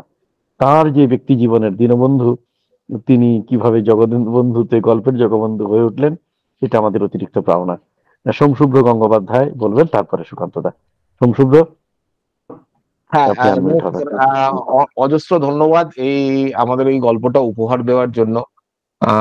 আমি ঘটনাচক্রে বা কাজের সূত্রে যেখানে আমি থাকি, পশ্চিম ভারতে, মহারাষ্ট্রের পুনেতে, সেখানে এই ফাস্ট আরবানাইজেশন, যেটা এই গল্পটার একটা আন্ডারলাইন মিনিং মানে রইলো আর কি, সেটার সঙ্গে আমি নিজেকে খুব রিলেট করতে পারলাম। তাই জন্য মনে হলো একবার একটু কথা কিছু বলা উচিত।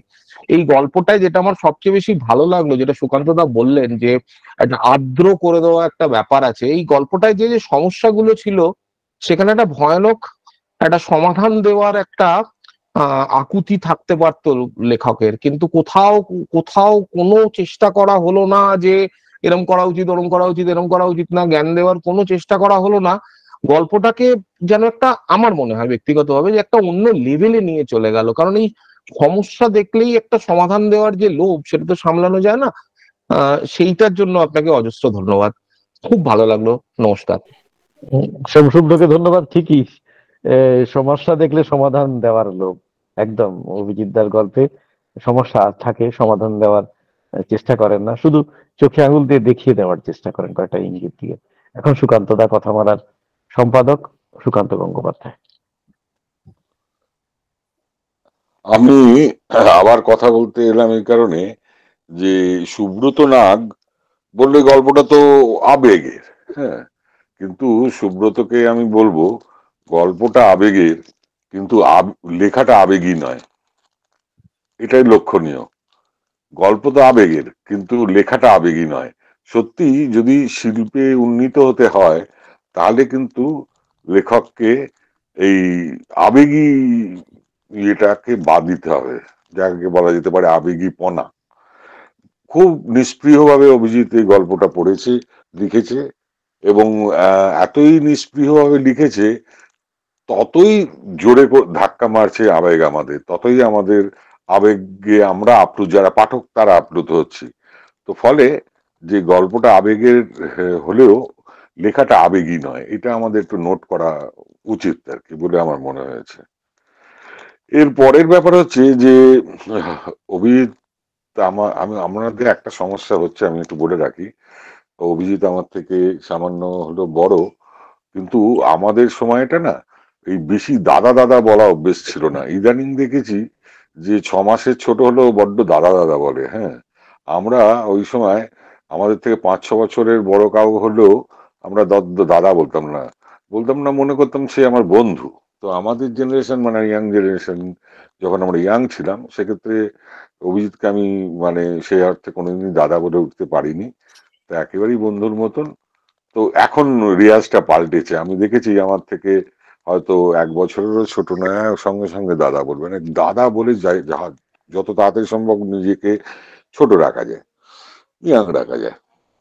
তো যাই হোক, অভিজিতের যে গল্প যখনই বেরিয়েছে, যখনই আমার চোখে পড়েছে আমি পড়েছি। তো ঘটনাচক্রে এমন হলো যে একবার দেশ পত্রিকা থেকে অভিজিৎ তরফদারের 50টি গল্পের আলোচনা আমায় লিখতে দেয়া হলো। তো ঠিক আছে, আমি খুব কমফোর্টেবল ফিল করেছিলাম, কারণ ওর গল্প অনেক আমার পড়া ভাবা। তো আমার দেয়া হলো, আমি যথারীতি সব গল্পই পড়ে নিলাম। হ্যাঁ, আর একবার করে পড়া হলো, একই সঙ্গে লিখছি। এটা একটা সুবিধে, গল্প পড়া থাকলে একই চোখে আমরা এই দুনিয়াটাকে দেখছি, আর মোটামুটি নাগরিক জীবনযাপন পালন করছি। তো আমি গল্পটা ওই আলোচনা সম্বন্ধে লিখলাম। তারপরে অভিজিৎ আমাকে ওটা প্রকাশ হওয়ার পর ফোন করে বললো যে একটু পক্ষপাতিত্ব হয়ে গেল না সুকান্ত? না, আমার যা মনে হয়েছে আমি লিখেছি। তো সেই লেখাটা এই সম্প্রতি না অভিজিৎ খুঁজে পেল, না আমি খুঁজে পেলাম। হ্যাঁ, কোথায় যে দেশটা হারিয়ে গেছে সেটা আর পাচ্ছি না। ওদিকে একটা বিশেষ কারণে ওই লেখাটা আমার কাছে চাইছে যে আপনি দিন, তাহলে আমার একটু সুবিধা হবে লিখতে, অভিজিৎ তরফদারের গল্প সম্বন্ধে কিছু একটা লিখবেও। তো আমি ওকে অভিজিৎ তরফদারের 50টি গল্প বই দিয়ে দিলাম। হ্যাঁ, তো বিশ্বজিৎ আমাদের থেকে অনেক ছোট, বোধহয় 15 বছরের ছোট হবে, কি তারও বেশি হতে পারে। তো ও তো অতটা পড়েনি, অভিজিৎ তরফদার কিছু পড়েছে। ও মাঝপথে আমাকে ফোন করে বলছে, সত্যি সুকান্ত দা কি সব গল্প লিখেছেন। হ্যাঁ, আলাম তাহলে দেখো। বলছে না, এবার আমি কিন্তু আপনার লেখাটা ছাড়াই অভিজিৎদার লেখাটা নিয়ে আমি লিখে দিতে পারবো। তো আমি সকলকে অনুরোধ করব, অভিজিৎ আজকে যে গল্পটা পড়েছে এই গল্পটা সামান্য নমুনা মাত্র অভিজিতের গল্পের। অভিজিতের গল্প যদি পড়তে হয়, হ্যাঁ, মানে তাহলে এই আনন্দর 50টি গল্প, আরো হয়তো কিছু গল্প ওর আছে, সংকলন আছে, প্লিজ আপনারা পড়ুন। হ্যাঁ, এবং পড়ে বুঝতে পারবেন যে ওই একটা টাইম, যে সময় দিয়ে আমরা 94 থেকে ধীরে ধীরে 2000-এ আসছি, সিপিএম আমল চলে যাচ্ছে, তৃণমূল আমল ঢুকছে, ও প্রযুক্তি ঢুকছে আরো দ্রুত, আমরা কিভাবে গল্পে সেগুলোকে ইনপুট করছি, কিভাবে আমাদের আঘাত করছে, কিভাবে আমরা করছি। আজকে সামান্য নমুনা মাত্র অভিজিতের ওই গল্পগুলো পড়া খুব দরকার। একই সঙ্গে মানুষের সম্পর্ক নিয়ে অভিজিৎ অসম্ভব ভালো লেখে। হ্যাঁ, সেগুলো আমার মনে হয় যে আমাদের পড়া দরকার, পড়লে আর একটু সুবিধা হয়, সময়টা একটু জানা যায় আর কি। বেশিরভাগেরই আমাদের অভ্যেস এরকম হয়েছে যে এই মোটামুটি হাতে গদ্যটা আছে, যাই লিখতে বসে যাই, কিন্তু কি লেখা হয়ে গেছে সেটা জানাটা খুব দরকার। ঠিক আছে বিশ্বজিৎ, আবার তোমার ওয়ার্ড টু ইউ। হ্যাঁ, সুকান্ত দা কে ধন্যবাদ। অনেকক্ষণ আমরা গল্প নিয়ে আলোচনা করেছি, আমাদের আরেকটা পর্ব আছে আমরা বলেছিলাম। তো তার আগে আরেকটি মেসেজ আমি পড়ে ফেলি। বাসব দত্তা কদম, তিনি চেন্নাইতে থাকেন, চেন্নাই থেকে আজকে অনলাইনে অংশগ্রহণ করেছেন। তিনি লিখছেন, গল্প অসাধারণ, এবং কথা সব বরিষ্ঠ গল্পকারী বলেছেন, আমি সে কথা আর নতুন করে বলছি না। আমাকে বিস্মিত করেছে গল্পের নাম। এত সহজ ভাষার সংলাপের মধ্য দিয়ে এতখানি সময়ের মধ্যে বিচরণ এবং সামাজিক বিষয়কে এত সহজে তুলে ধরা সত্যি বিস্মিত করে। আরো যা যা আমি সোমশুভ্রকে একটু অনুরোধ করবো, যদি এইগুলোকে কপি করে রাখা যায়, আমরা পরবর্তীকালে অভিজিৎকে পাঠিয়ে দেব। সংযুক্তা চক্রবর্তী লিখছেন, লেখক টেকনোলজি থেকে শতহস্ত দূরে থাকেন, জানতে পেরে গল্পটা যেন আরো বেশি ভালো লাগলো। ঠিকই, একদম মানে অভিজিৎ দা আজকে প্রথম অনলাইনে অংশগ্রহণ করলেন। আমরা যে আলোচনাগুলো হচ্ছে বা আমাদের যে কথামালার হোয়াটসঅ্যাপ গ্রুপ অনুষ্ঠানের পরে আপনারা আপনাদের অনুভব যারা আজকে প্রকাশ করতে পারছেন না, বললেন না, তারা প্লিজ লিখবেন। আমরা চেষ্টা করব অভিজিৎ দার কাছে আপনাদের এই বক্তব্যগুলোকে তুলে ধরার। আমি এখন আচ্ছা, কথামালার আমি বলছি সভাপতি। না, একটু বলে নিই বিষয়। হ্যাঁ, বলছি যে কেউ কিছু প্রশ্ন করলে করো, ও মানে অভিজিৎকে এর সুযোগ পাবে না। কিছু জানার থাকলে যারা পাঠক আছো, যেমন আমার একটা জিনিস জানার আছে, অভিজিৎ যে এই স্মার্টফোন ব্যবহার করে না, হ্যাঁ, বা ফেসবুকে নেই, ফেসবুকে আমিও নেই, আমার একটা পেজ আছে, যাই হোক, মানে তবু ফেসবুকটা মোটামুটি আমি বুঝি। আর এই এমনকি বলতে খারাপ লাগে যে অভিজিৎ শুধু তাই নয়, অভিজিৎকে হোয়াটসঅ্যাপ করলে পাওয়া যাবে না। অভিজিৎ লিঙ্কটা চেয়েছিল SMS এ, ভেবে দেখো। হ্যাঁ, মানে সে কতটা জানে না ব্যাপারটা। তো এবার অভিজিৎকে আমার প্রশ্ন, তোমার ক্যারেক্টার ধরো খুব টেক স্যাভি বা টেকনোলজিটা মোটামুটি বোঝে, তখন তুমি কি করে লেখো এগুলো? এটা তো একটা গুগলি, বলি যে এটা কিন্তু গুগলি। যাই হোক, যেটা বলি যে আমি নিজে আমি অন্য দিক থেকে একটা গল্প বলে আমি এটার উত্তর দেওয়ার চেষ্টা করি। আমার পরবর্তী প্রজন্মের একজন লেখক, তার লেখা আমি পছন্দ করি এবং তাকে স্নেহ করি। সে একটা উপন্যাস আমাকে পড়তে দিল। সেই উপন্যাসটা হচ্ছে একটা ঐতিহাসিক শহর। সেই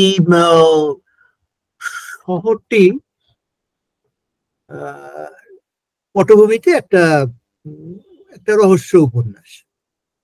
পড়ার পর আমি তাকে ফোন করলাম, করে বললাম যে দেখো, উপন্যাসটা লেখা তুমি তো লিখতে জানো, সুতরাং তুমি লিখেছো, তাতে কোনো সন্দেহ নেই, কিন্তু তুমি যে শহরটা নিয়ে বলছো সেই শহরটাতে আমি গেছি, এই জায়গাগুলো আমি মেলাতে পারলাম না। তুমি যখন গিয়েছিলে তখন কোন সালে গিয়েছিলে? তখন সে ফোনেই কথা হচ্ছিল, দূরভাষে। একটু কিন্তু কিন্তু করে বললো, অভিজিৎদা মানে কিছু মনে করবেন না, আমি যাইনি, আমি গুগল ম্যাপ দেখে এই গল্পটা লিখেছি। এই কথাটা বলছি এই কারণেই যে আমি যে জায়গাটা জানি না, যে বিষয়টা সম্বন্ধে আমার সেরকম গ্রাস্প নেই, আমি সেই জায়গাটা টাচই করি না। সুতরাং তুমি যেটা বলছো এটা সত্যি, যে এটা কিন্তু আমার একটা কি বলবো, লিমিটেশনের জায়গা, একটা অন্ধত্বের জায়গা, একটা ব্লাইন্ড স্পট, যে ওইরকম কোনো ক্যারেক্টারকে আনতে গেলে আমি দুবার ভাববো। এই কারণে ভাববো যে তার যা যা টেকনিক্যাল স্কিল গুলো, সেগুলো তো আমি লেখার মধ্যে আনতে পারবো না। সেই জন্যে আমি অনেক বেশি স্বচ্ছন্দ সেই সমস্ত চরিত্র নিয়ে, যে চরিত্রগুলো বা যে জায়গাগুলো আমি দেখেছি, যেগুলো আমি ভিজুয়ালাইজ করতে পারি। কিন্তু তোমার সঙ্গে আমি সম্পূর্ণ একমত যে আমার উপন্যাস বা গল্পে সেই চরিত্রগুলো কম আসবে, যে চরিত্রগুলো এইরকম টেক স্যাভি এবং টক করে তারা এইসব যা যা তোমরা বলো, আমি সব জানিও না, কি সব মেসেঞ্জার এইসব করে ফেলতে পারে, ওইগুলো আমার লেখাতে আসবে না, মানে আসছে না। এবং যতক্ষণ না আমি সেটা করতে পারবো, ইনভাইট করতে পারবো, ততক্ষণ পর্যন্ত আমি সেগুলো নিয়ে লিখবো না। যত না আসে ততই ভালো। পাগল হয়ে যাওয়া জোগাড় হয়েছে, এত প্রযুক্তি মাথায় ঢুকে গেছে, অভ্যস্ত নেই, কিন্তু আমি খুব বাধ্য হয়ে হ্যাঁ আমি বাধ্য হয়ে আমার শিখতে হচ্ছে যে এইসব আমার ক্যারেক্টাররা যদি এইসব হয় কি হয়, তাও ভুলভ্রান্তি হয়ে যায়। ছেলেকে বা আমাদের থেকে যারা মানে পুত্র সম, তাদের জিজ্ঞেস করে নিয়ে লিখতে হয়। আর তো আরেকজনে কি একজন বেশি লিখলো ওই ইব্রাহিমের সব নিয়ে আলোচনা করতে, দেখো তো। প্রতিমা রায় লিখেছেন। সুরজিৎ লিখেছে, এই পড়ে দিই। হ্যাঁ, প্রতিমা রায় লিখছেন, আমি ইব্রাহিমের সব গল্পটি পড়ে চমকে উঠেছিলাম, যদি এই গল্পটি সম্বন্ধে একটু আলোচনা হয়। আজকে অনিন্দিতা গোস্বামীও আছেন গল্পকার, সংযুক্তা চক্রবর্তী তো বললাম, আগেই পড়লাম। সুরজিৎ লিখছে, সুরজিৎ ঘোষ, আমার প্রিয় লেখক, ফেসবুক থেকে দূরে, সোশ্যাল নেটওয়ার্ক থেকে দূরে থেকেও সাহিত্য চর্চা করেছেন এতদিন। বর্তমানে ফেসবুক ভিত্তিক সাহিত্য চর্চা ও ফেসবুকের বাইরে থেকে এই এতদিন ধরে লেখা, এই দুটো কি করে দেখেন? নিজে একটু পিছিয়ে আছেন বলে মনে হয়? আমি প্রশ্নটাই করলাম সুরজিতের হয়ে। এটা আমি এক্ষুনি বললাম যে হ্যাঁ হ্যাঁ, যে এই যে পিছিয়ে থাকা যে ব্যাপারটা, আমি এই পিছিয়ে থাকা এগিয়ে থাকা বোধহয় খুব বেশি যায় আসে না। মানে আমি একটা কয়েকদিন আগেই বোধহয়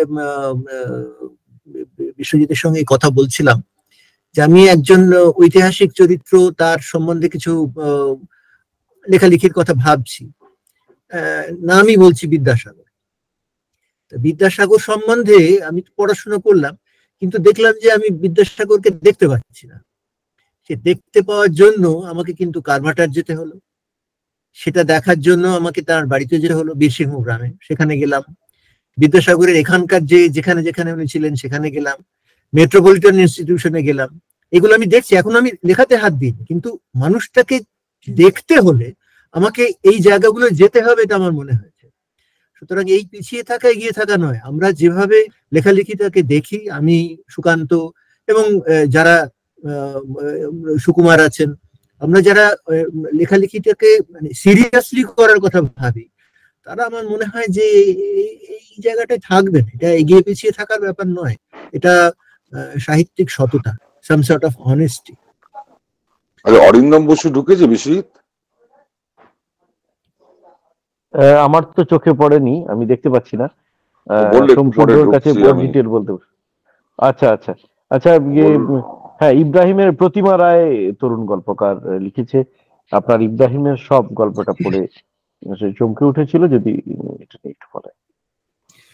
না, ইব্রাহিমের সব গল্প আলোচনা করা অভিজিৎ, গল্পে ব্যাখ্যা করতে যাওয়াটা সবচেয়ে কঠিন। মানে এই সম্বন্ধে আমাদের একটা দুষ্টুমির কথা বলি।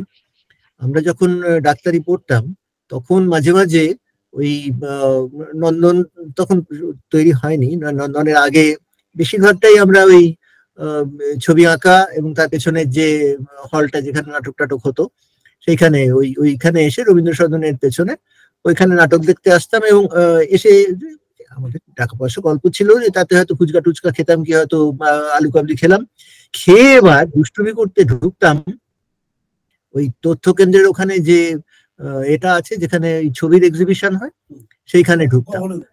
গগনেন্দ্র না, এই সামনের দিকটা আপনি বলুন, ওই academy of fine arts, academy of fine আর্টসে ছবি যারা এঁকেছেন সেখানে ঢুকে যিনি ছবি তো দেখতাম এবং লক্ষ্য রাখতাম যিনি ছবি এঁকেছেন তাকে।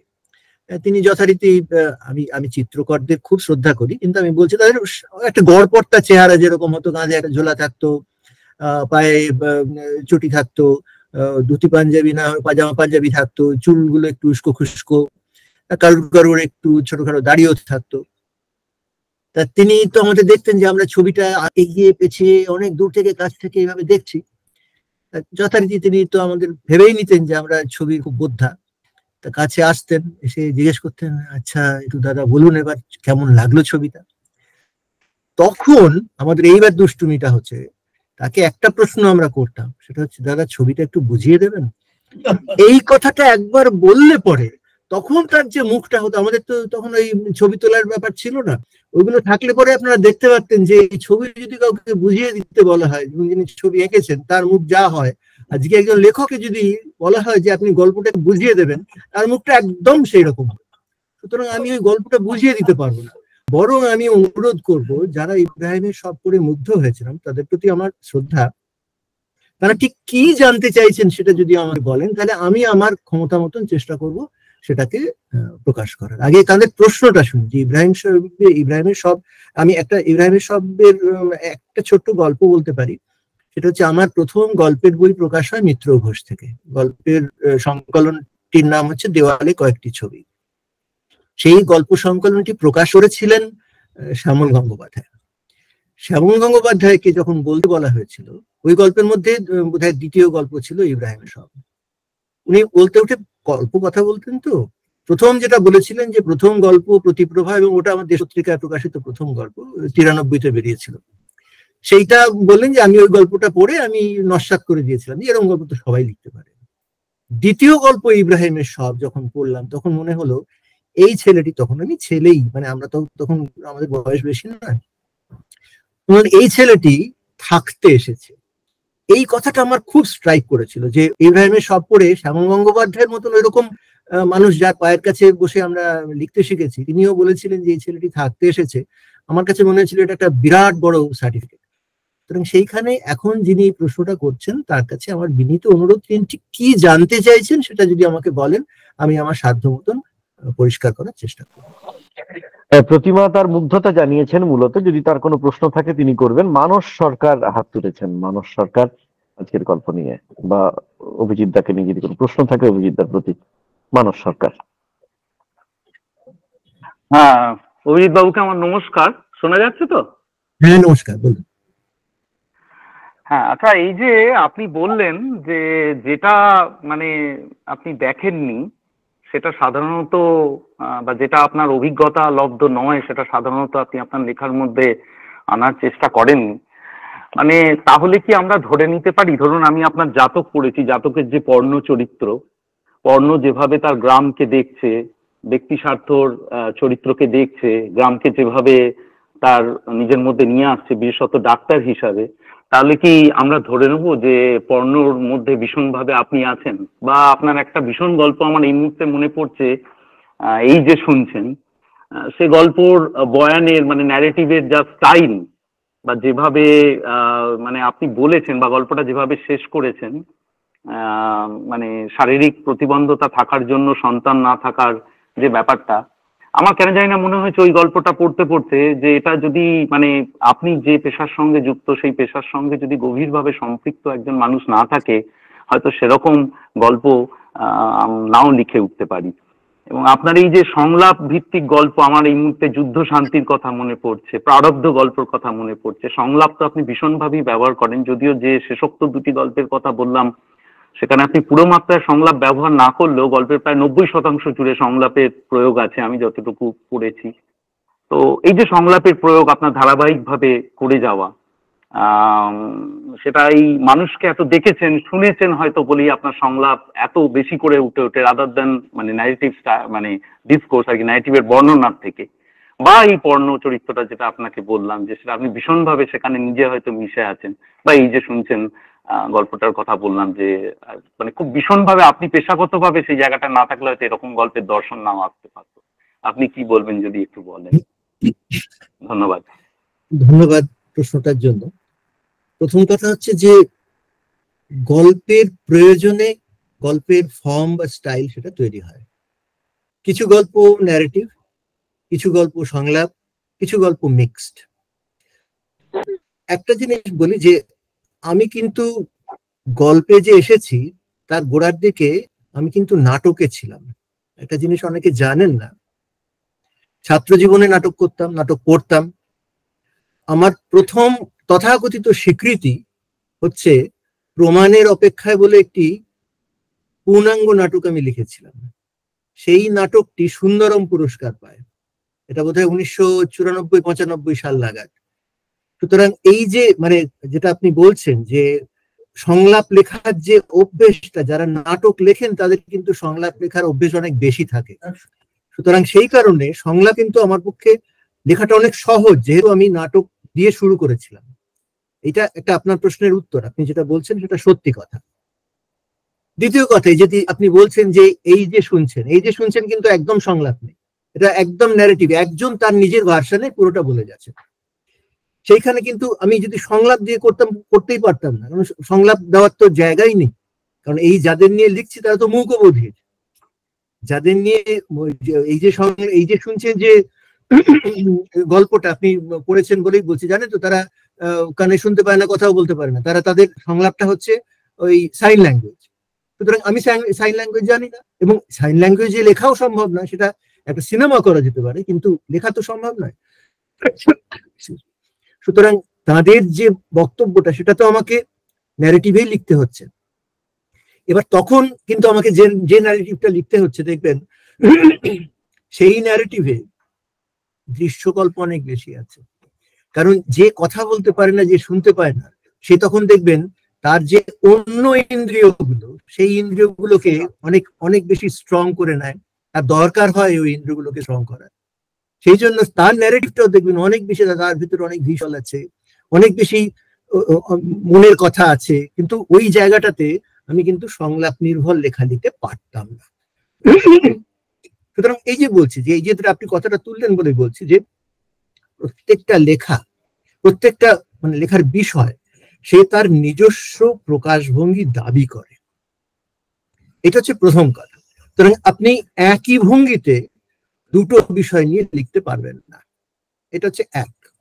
দ্বিতীয় আরেকটা জিনিস যেটা আপনি বলেছেন যে আমার পেশা আমাকে সাহায্য করে কিনা, করে, একদম সত্যি কথা করে। শুধু এইটার ক্ষেত্রেই নয়, বহু বিষয় আমি আমার যারা চরিত্র যারা আমার আশেপাশে ঘোরাফেরা করে তাদের কাছ থেকে পেয়ে যাই। কারণ একজন রোগী যখন আমার কাছে আসে সে কিন্তু একদম বেআব্রু হয়ে আসে, এবং এই বেআব্রু শব্দটা আমি ব্যবহার করছি সেটা কিন্তু শারীরিক ভাবে নয়, মানসিক ভাবে। বহু বহু মানুষ আমাকে এমন এমন কথা বলেন যে কথাগুলো আমি এই ফোরামে বলতেই পারবো না, কারণ তার মধ্যে রাজনীতিক মানুষও আছেন, তারাও এমন এমন কথা বলেন যে কথাগুলো আজ থেকে হয়তো 10 বছর আগে বলেছিলেন, এখন আমি দেখে ঠিক বলেছিলেন সেই কথাগুলো। আপনি বুঝতে পারছেন কি কথা আমি বলতে চাইছি। কিন্তু এই ঘটনাগুলো এটা আমরা এই হিসেবে প্রিভিলেজড লেখালেখির দিক থেকে। আবার লেখক হিসেবে আমাদের ওই বলে না প্রফেশনাল হ্যাজার্ড, সেটাও আছে। সেটারও একটা উদাহরণ দিই।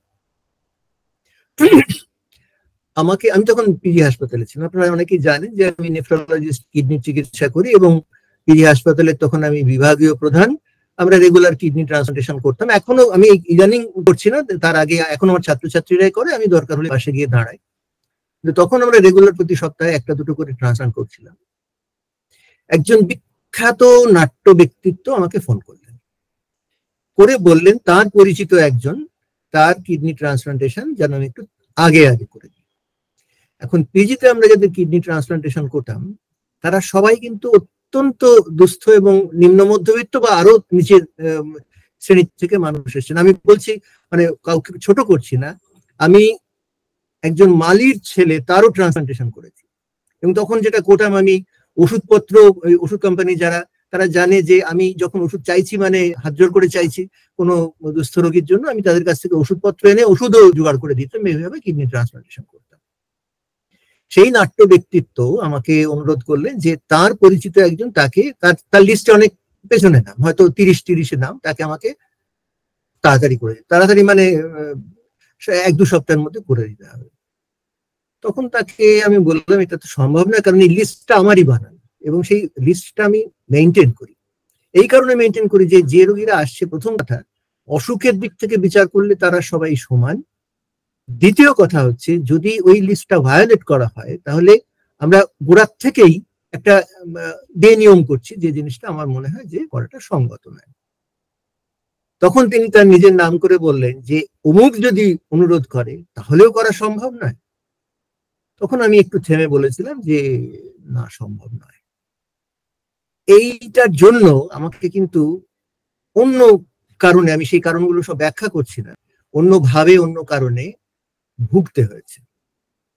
এই জায়গাটা কিন্তু বলি, এটা কিন্তু একটা প্রফেশনাল হ্যাজার্ড। যেহেতু আমি ওই প্রফেশনে আছি, সেই প্রফেশনে কেউ যদি আমার কাছ থেকে অন্যায় সুযোগ না, আমি আরো একটা ইদানিংকার ঘটনা বলি, মাসখানেক আগেকার আমার একজন আত্মীয় সম, মানে ভাইয়ের বন্ধু, এবং সে লিটারালি আমার ভাইয়ের মতোই, সে তার শ্বশুর বাড়ির সম্পর্কের কাউকে আমাকে অ্যাপোলো হাসপাতালে দেখানোর জন্য পাঠিয়েছিল। এখন আপনারা তো জানেন নিজের বাবার থেকেও স্ত্রীর বাবার গুরুত্ব অনেক বেশি। যাই হোক, তিনি ওই পাঠিয়েছেন, সেই আমার ভাই সে পাঠিয়েছে, তা সে আমাকে বললো যে দেখে দিও। ঠিক আছে, দেখে দেবো।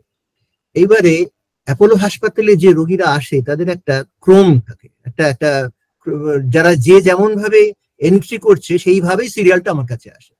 সেই সিরিয়ালটা আমি ভায়োলেট করতে পারি না। করতে গেলে যেটা করতে হয়, ধরুন যে রোগীর নম্বর 15, তাকে যদি আমি 2 আনতে চাই, তাহলে বাকি যারা আছে 15 পর্যন্ত তাদের অনুমতি নিতে হবে, বলতে হবে যে আপনারা অ্যালাউ করছেন, এনার বয়স বেশি, কি নিয়ে অসুস্থ, কি দূরে যাবেন, আপনারা পারমিট করলে পরে আমি একে আগে রেখে দেবো। এটা ছাড়া যদি করি তাহলে হবে কি, তার অন্য কিছু প্রাতিষ্ঠানিক সমস্যা থাকে যেটা আমার পক্ষে করা সম্ভব হয়। যথারীতি সেই যে আমার ভাইয়ের বন্ধু, সে আমাকে একাধিকবার ফোন করলো। আমি বললাম যে আমি চেষ্টা করব, কিন্তু এইভাবে তারা যদি পারমিট না করেন আমার পক্ষে কিন্তু করা সম্ভব নয়। সেই যে রোগী এসেছিল তার সঙ্গে তার মেয়ে এসেছিল, সেই বাইরে একটা হিউম্যান ট্রাই করলো, চেঁচামেচি হলো, এবং তখন আমি বাধ্য হয়ে তার যে রেজিস্ট্রেশন ছিল সেটা ক্যান্সেল করে তাকে ফেরত চলে যেতে বললাম যে আমার পক্ষে একে দেখা সম্ভব নয়। তার ফল হচ্ছে সেই যে আমার ভাইয়ের মতো বন্ধু বা বন্ধুস্থানীয় ভাই যাই বলি না কেন, তার সঙ্গে কিন্তু সম্পর্ক ছেদ হয়ে গেল। তারপর থেকে সে আর আমার সঙ্গে কথাও বলে না, যোগাযোগও নেই। আমি এটা বলতে চাইছি এই কারণে যে আমাদের প্রফেশন একই সঙ্গে, যেমন আপনি বললেন যে কোনো কোনো ক্ষেত্রে সুযোগ সুবিধা দেয়, সুযোগ সুবিধা আমি একটা অন্য উদাহরণ দিই। আমার যে গাড়ি চালায় যে ছেলেটি সুব্রত, সে একটি সরকারি স্কুলে তার ছেলে পড়ে। সেই স্কুল থেকে তাকে যে বুক লিস্ট দেওয়া হয়েছে সেখানে যে বইগুলো তার দাম হচ্ছে 1700 টাকা। আমি বললাম 1700 টাকা সরকারি স্কুলের বুক লিস্টের বইয়ের দাম? তখন বললো হ্যাঁ এই তো স্যার দেখুন এরকম ব্যাপার। তখন আমার পরিচিত একজন ওই প্রকাশনা সংস্থার তার কাছে পাঠিয়ে দিলাম, সেই ওই 10টা বইয়ের মধ্যে 7খানা দিয়ে দিয়েছে। এই অ্যাডভান্টেজটা আমরা পাই ডাক্তার হিসেবে। আবার এই যেটা আপনি বললেন যে লেখক হিসেবে তাদের চরিত্রগুলো দেখতে পাই, সেই সুযোগও পাই, সেটাও আর একটা অ্যাডভান্টেজ। কিন্তু ওইটাও মনে রাখতে হবে যে এটার একটা প্রফেশনাল হ্যাজার্ডও আছে। আমরা ডাক্তার হিসেবে প্রিভিলেজড এবং আনপ্রিভিলেজড ক্লাস, সুতরাং দুটো দিকই বিবেচনা করতে হবে। ধন্যবাদ। অনেকটা সময় আমরা অতিক্রম করব, আর আমরা বেশি প্রশ্ন নেব না। প্রতিমা রায় হাত তুলে রেখেছিলেন, তিনি ওই ইব্রাহিমের সব গল্প নিয়ে বলেছিলেন। খুব সংক্ষেপে আপনার যদি খুব সুনির্দিষ্ট কোনো প্রশ্ন থাকে তাহলে দ্বিতীয় পর্বে যাব, আমাদের আজকের অনুষ্ঠানের দ্বিতীয় পর্ব। প্রতিমা রায় যদি বলেন, আপনার প্রশ্ন থাকলে করবেন, না হলে আমরা পরের পর্বে চলে যাব। এবং আবারও বলছি, যাদের আপনাদের অভিজিৎদার সঙ্গে কথা বলতে ইচ্ছে করছে, আপনাদের অনুভব অনুভূতি আমাদের হোয়াটসঅ্যাপ গ্রুপে লিখবেন, আমরা তথ্য মেসেজটা তার কাছে পাঠিয়ে দেবো। প্রতিমা রায় কি আনমিউট হয়েছেন? হ্যাঁ, হ্যালো, আমার হ্যাঁ কথা প্রতিমা, শোনা প্লিজ যাচ্ছে? বলুন। পরিষ্কার বলুন। হ্যাঁ, বলছি আমার একটা প্রশ্ন ছিল। আমি ইব্রাহিমের সব যখন গল্প পড়ি, আমার মানে ভীষণভাবে টেনেছিল ওর গল্পের নির্মিতি। তো আমরা যারা নতুন লিখতে এসেছি,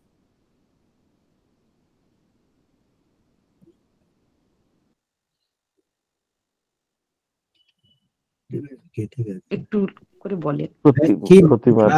আপনার প্রশ্নটা কেটে গেল, আপনি আরেকবার বলুন। ও আচ্ছা আচ্ছা, বলছি এই গল্পের নির্মিতি আমাকে মানে অসম্ভব প্রভাবিত করেছিল, অসম্ভব। তো এই যে গল্পের যে নির্মিতি, এটা আমরা যারা নতুন লিখতে এসেছি আমরা কিভাবে করব? যদি একটু ছোট্ট করে আমাদের একটু কিছু বলেন। যে গান শিখছে বা যে গান গায় সে অন্য কাউকে কিভাবে গান গায়, আমাদের নতুনদের একটু কিছু না না, আমি আপনাকে একটা কথা বলি। এই যে ধরুন ইব্রাহিমের সবে দেখবেন দুটো প্যারালাল স্টোরি আছে। যে বলছে স্বপ্নময় গল্প এবং যে ন্যারেটর তার স্টোরি, দুটো প্যারালাল। হ্যাঁ, অগ্নি। এখন এই ক্ষেত্রেও এটা আমার একটা খুব মানে পছন্দের স্টাইল, যাই সুকান্ত টুকান্ত যারা আমার নিয়মিত পড়ে তারা জানে। এবং সেক্ষেত্রে আমি অনেক সময় দুটো স্টোরিকে প্যারালালি রান করাই। আপাত দৃষ্টিতে মনে হয় যে গল্প দুটোর মধ্যে কোনো মিল নেই, কিন্তু একটা জায়গায় গিয়ে কনভার্জ করে যায়। এই সব ক্ষেত্রে যেটা আপনি শুনে যান, আপনি মাইক অন করে রাখবেন না যিনি শ্রোতা, প্রতিমা ম্যাডাম।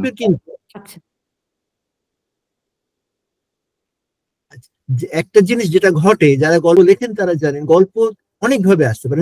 যেমন সুনীল গঙ্গোপাধ্যায় বলতেন যে গল্পটা শুরুটা আমার কাছে আসে, তারপরে গল্পটা আমি লিখতে শুরু করি, একটু একটু করে খুলে যায়। আবার কোনো গল্প পুরো গল্পটাই একসঙ্গে উঠে আসে। এই জাতীয় গল্প যেটা ধরুন আপনি ইব্রাহিমের সব বলছেন, এই গল্পের কিন্তু শেষটা আমার কাছে এসেছিল। এই যে দুজন মানুষ দুজনের কথা বলছে, তারা কোন জায়গাটায় গিয়ে কনভার্জ করবে সেইটা আমার কাছে প্রথম এসেছিল। সেই জায়গা থেকে কিন্তু গল্পটা পেছতে গল্পটা তৈরি হয়েছে। সুতরাং গল্প যখন তৈরি হয়, সুকুমার আছেন, সুকুমারও জানেন যে গল্প আমরা এইভাবেই নির্মাণ করি। যে নির্মিতির কথা বলছেন, এই তিনটেই ফর্ম। এক হচ্ছে পুরো গল্পটা উঠে এলো, পুরো গল্পটাই আপনি লিখলেন, অথবা গল্পের শুরুটা এলো, আপনি সেইখান থেকে শুরু করলেন, কোথাও গিয়ে একটা পৌঁছলো।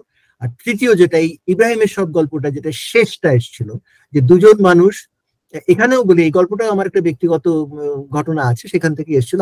আমি এবং আমার এক দাদা, আমার থেকে 4-5 বছরের দাদা, আমরা হস্টেলে পাশাপাশি ঘরে থাকতাম। সেই দাদা ওইখানে থাকেন মিরিকে। সেই দাদার বাবা ছিলেন ওখানকার মিরিকের যে একটা চা বাগান, তার ডাক্তার। সেইখানে আমি ওই দাদার সঙ্গে গিয়েছিলাম। গিয়ে আমি দেখেছিলাম যে ওই যে দাদা, সেই দাদা যেন ওখানে গিয়ে আবার তার ওই শৈশবটা ফিরে পাচ্ছেন। ন্যাচারালি তার ওই যে বর্ণনা, তার যে উচ্ছ্বাস, সেগুলো আমি ব্যবহার করেছি, কিন্তু আলটিমেটলি একটা জায়গায় গিয়ে পৌঁছেছি যে জায়গাটাতে মনে হচ্ছে যে তার গল্প এবং ন্যারেটরের গল্প একটা জায়গায় পৌঁছে যায়। এটা আরেকটা ফর্ম। এই ফর্ম নিয়ে পরীক্ষা নিরীক্ষা ইত্যাদি যেগুলো আমরা করি, তার পেছনে খানিকটা থাকে। আমি আপনাকে অনুরোধ করব, যদি আপনি অপরাধ না নেন, একটু বাইরের গল্প পড়তে হবে, মানে বিদেশি গল্প। মানে আমার নিজের ক্ষেত্রে যেটা ঘটনা ঘটেছিল সেটা হচ্ছে, আমি যখন ডাক্তারি পড়ি মেডিকেল কলেজের মেইন হস্টেলে থাকতাম। মেইন হস্টেলে ডাক্তারি প্রথম দিকটায়, ফার্স্ট ইয়ার সেকেন্ড ইয়ারটা, মানে যত বোরিং হওয়া সম্ভব তাই, মানে অ্যানাটমি ইত্যাদি এগুলো সব মুখস্থ করতে হতো, আর আমি একদম মুখস্থ করতে পারি না। কি করবো, মেইন হস্টেলে একটা রিডিং রুম ছিল, সেই রিডিং রুমে কাগজপত্র ইত্যাদি থাকতো, সবাই গিয়ে কাগজ পড়তো। আমি হঠাৎ খেয়াল করলাম যে ওই মেইন হস্টেলে পেছন দিকে কতগুলো আলমারি আছে, পুরোনো আলমারি, তার মধ্যে পুরোনো পুরোনো বই, তার পাতা টাতা খসে পড়ে যাচ্ছে। আমি সেই বইগুলো খুলতে গিয়ে দেখি ওটা একটা স্বর্ণ ভান্ডার। প্রথম যে বইটা আমি পড়তে শুরু করলাম সেটা হচ্ছে সমারসেট মমের ছোট গল্পের সংকলন। এইরকম পরপর পরপর আমি ওইখানেই কিন্তু সব পড়েছি, মানে মানে সব বলতে আমি যেটুকু যেটুকু পড়েছি আর কি, বিদেশি সাহিত্যের যা কিছু বেশিরভাগটাই আমার ওইখানে পড়া। এইখানে আমার ওই অনুরোধ যে আজকে গল্পের ফর্ম নিয়ে যে পরীক্ষা নিরীক্ষাগুলো সারা পৃথিবীতে হচ্ছে, তার মধ্যে একটা ওই অনুগল্পের আবার মানে এখন তার মধ্যে আবার ফ্ল্যাশ স্টোরিও এসে যাচ্ছে, মানে আরো ছোট অনুগল্প তা সেগুলো আসছে। তো ন্যাচারালি এগুলো একটুখানি আমার মনে হয় পড়তে হবে। মানে লিখতে গেলে শুধু লিখে গেলেই হবে না, এবং পড়া মানে আপনি বাংলা সাহিত্য পড়বেন, আপনার আগের জেনারেশন পড়বেন, আপনার সমসাময়িক যারা লিখছেন তাদের লেখা পড়বেন। আমরা যেমন যেমন সুকান্ত বললো, আমিও সেরকম, আর সুকান্ত লেখা বেরিয়েছে সঙ্গে সঙ্গে ঝাঁপিয়ে পড়ে পড়তাম যে কি লিখলো। এই যে জায়গাটা, সেটা যেমন করবেন। এখন যেমন আমি উল্টোটা বলছি আপনাকে, বলি মানে শুনে হয়তো খুশিও হবেন, আমার কাছে যদি কোনো পত্র পত্রিকা আসে সেখানে যদি 10টা ছোট গল্প থাকে, আমি প্রথম যার গল্প দিয়ে শুরু করি সে হচ্ছে সেই লেখক যার লেখা আমি আগে কখনো পড়িনি। তার কারণ তার লেখা থেকে আমি বুঝতে পারবো সে কিভাবে ভাবছে বা কিভাবে লিখছে, এইটা খুব জরুরি। সুতরাং এইভাবে আমি অনুরোধ করবো যে আপনি পড়ুন। পড়াটা বাংলা সাহিত্য, আধুনিক সাহিত্য, পুরনো সাহিত্য, আরো পুরনো সাহিত্য, জগদীশ গুপ্ত পড়ুন, জ্যোতিরিন্দ্র নন্দী পড়ুন, তারা কিভাবে গল্প লিখেছেন সেগুলো পড়ুন, এবং বিদেশি সাহিত্য যদি সম্ভব হয় একটু পড়ুন। পড়লে পরে বুঝতে পারবেন যে গল্প কত ভাবে লেখা যায়। সেই ব্যাপারে আমার মনে হয় কেউ কাউকে গাইড করতে পারে না, এবং সেটা তাকে নিজেকেই তৈরি করে নিতে হয়। ধন্যবাদ অভিজিৎদা। আমরা আর বোধহয় আর প্রশ্ন নিতে পারবো না। দীপারুণ লিখেছেন, ডাক্তার হিসেবে, দীপারুণ ভট্টাচার্য, ডাক্তার হিসেবে সুবিধে এবং অসুবিধা দুটোই কি লেখকের কাছে সুবিধা নয়? এক লাইনে যদি অভিজিৎদা বলেন। এটার আলোচনা আসলে করেছেন, অভিজিৎদা একটু আগে করেছিলেন। না ঠিক আছে, আমি ওই উত্তরটা দিচ্ছি। দুটোই সুবিধে নয়।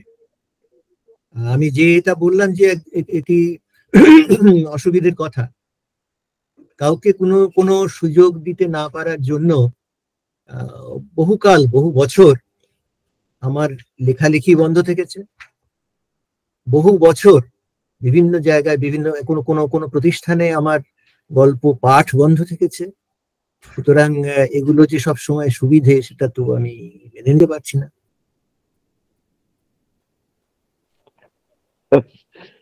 ঠিক আছে, আমরা এবার পরের পর্বে চলে আসি।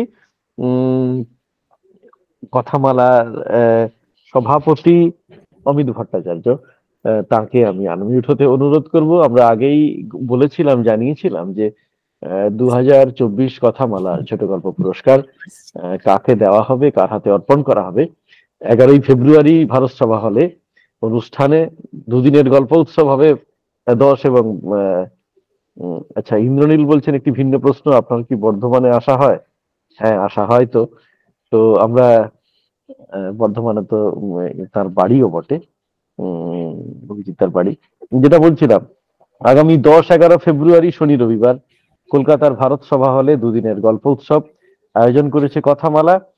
আমাদের সহযোগী আছেন ভাষা ও ভবিষ্যৎ, এবং আমাদের নানানভাবে সাহায্য করছেন, বেশ কিছুটা সাহায্য করছেন বার্জার পেইন্টস। তারাই নিবেদন করছেন এই অনুষ্ঠান। তো এখানে দুদিনের এই কর্মযজ্ঞে আমরা একজন গল্পকারকে কথামালা পুরস্কার দেব। সেই পুরস্কার প্রাপকের নাম এখন ঘোষণা করবেন কথামালার সভাপতি মাননীয় অমিত ভট্টাচার্য মহাশয়। অমিত দা, প্লিজ এবার না, মাঝে আমি একটা জিনিস একটু বলে নিই। হ্যাঁ, সেটা হচ্ছে যে এই বার্জার নিবেদিত মানে এমন নয় যে পুরো গোটা অনুষ্ঠান মানে ইয়ে করতে, অনেকটাই সাহায্য তারা করছে, কিন্তু তবু এই দুদিনের অনুষ্ঠানটা প্রচুর আমাদের খরচ হচ্ছে। হ্যাঁ, এবং ভবিষ্যতে এই অনুষ্ঠান চালিয়ে নিয়ে যাওয়ার জন্য আমাদের একটা ভিত্তিও দরকার টাকা পয়সার। আমি কাউকে জোর করছি না, সবাইকে বলছি আপনারা আসুন। হ্যাঁ, এবং যার যতটুকু মনে হয় যতটুকু সাহায্য করার, আমাদের একটা বিল বই থাকবে ওখানে, ততটুকুই করবেন। কোনো জোরাজোরি নেই, না করলেও কিছু যায় আসে না। 11 তারিখের অনুষ্ঠান আমাদের বোধহয় 10টা থেকে। হ্যাঁ, তো সেই অনুষ্ঠানে লাঞ্চের ব্যবস্থা থাকছে, চাটা সমস্ত থাকছে। আর 10 তারিখ অনুষ্ঠান বিকেলবেলা, তখন টিফিন চা এসব থাকবে। আপনারা নিশ্চিন্তে চলে আসুন। আর যারা দূর থেকে আসছেন তারা যদি বলেন, আমরা তাদের থাকার ব্যবস্থাও করেছি কলকাতা ওই আমাদের ভারত সভা হলের কাছাকাছি, তো সেখানে তারা রাত্রি বাসও করতে পারেন। এই সমস্ত খরচই আমাদের। তো এইটুকু আমার বিনীত অনুরোধ, এটাকে খুব বড় করে নেবেন না। ঠিক আছে, এবার বিশ্বজিৎ বলো। ধন্যবাদ। বো বেরাকের বৌদ্ধ তীরাঙ্কুর সভাঘরে আমরা, আপনারা আমাদের সুন্দরদার সঙ্গে একটু আগে যোগাযোগ করবেন যারা এই এখন ঐতিহাসিক মুহূর্ত। কথামালা তার পুরস্কার শুরু করছে এই প্রথম বছর থেকেই। ছোট গল্প পুরস্কার কে পাবেন তার নাম ঘোষণা করবেন অমিত ভট্টাচার্য। বলি, হ্যালো হ্যালো, শোনা যাচ্ছে। আপনি অভিজিৎ যেটাতে আছেন সেটা একটু অফ রাখতে পারেন। ঠিক আছে, শোনা যাচ্ছে। অমিত দা আমাদের সভাপতি অমিত ভট্টাচার্য। হ্যাঁ, কথা বলার সভাপতি গল্পকার অমিত ভট্টাচার্য সভাপতি ঘোষণা করবেন এবারের পুরস্কার প্রাপকের নাম। সুকুমার, তার ব্যাকগ্রাউন্ডটা চমৎকার। আমি সত্যি সত্যি নাকি ফটো আমি জানি না, পরে এগুলো জেনে নেবো সুকুমার তার কাছ থেকে।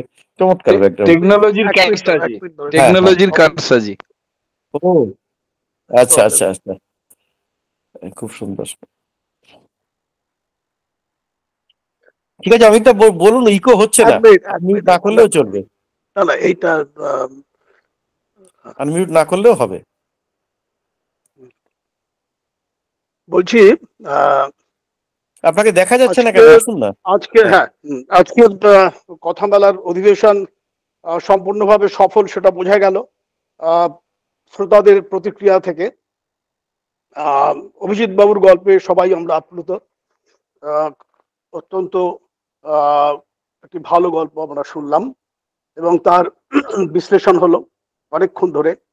অভিজিৎ বাবুর সঙ্গেও আপনারা যারা ইচ্ছুক কথা বলতে, তারাও অনেকক্ষণ ধরে ওনাকে নানান রকম প্রশ্ন করেছেন তার সাহিত্য সম্পর্কে। উনি যথাযথ উত্তরও দিয়েছেন, আপনারা পেয়েছেন।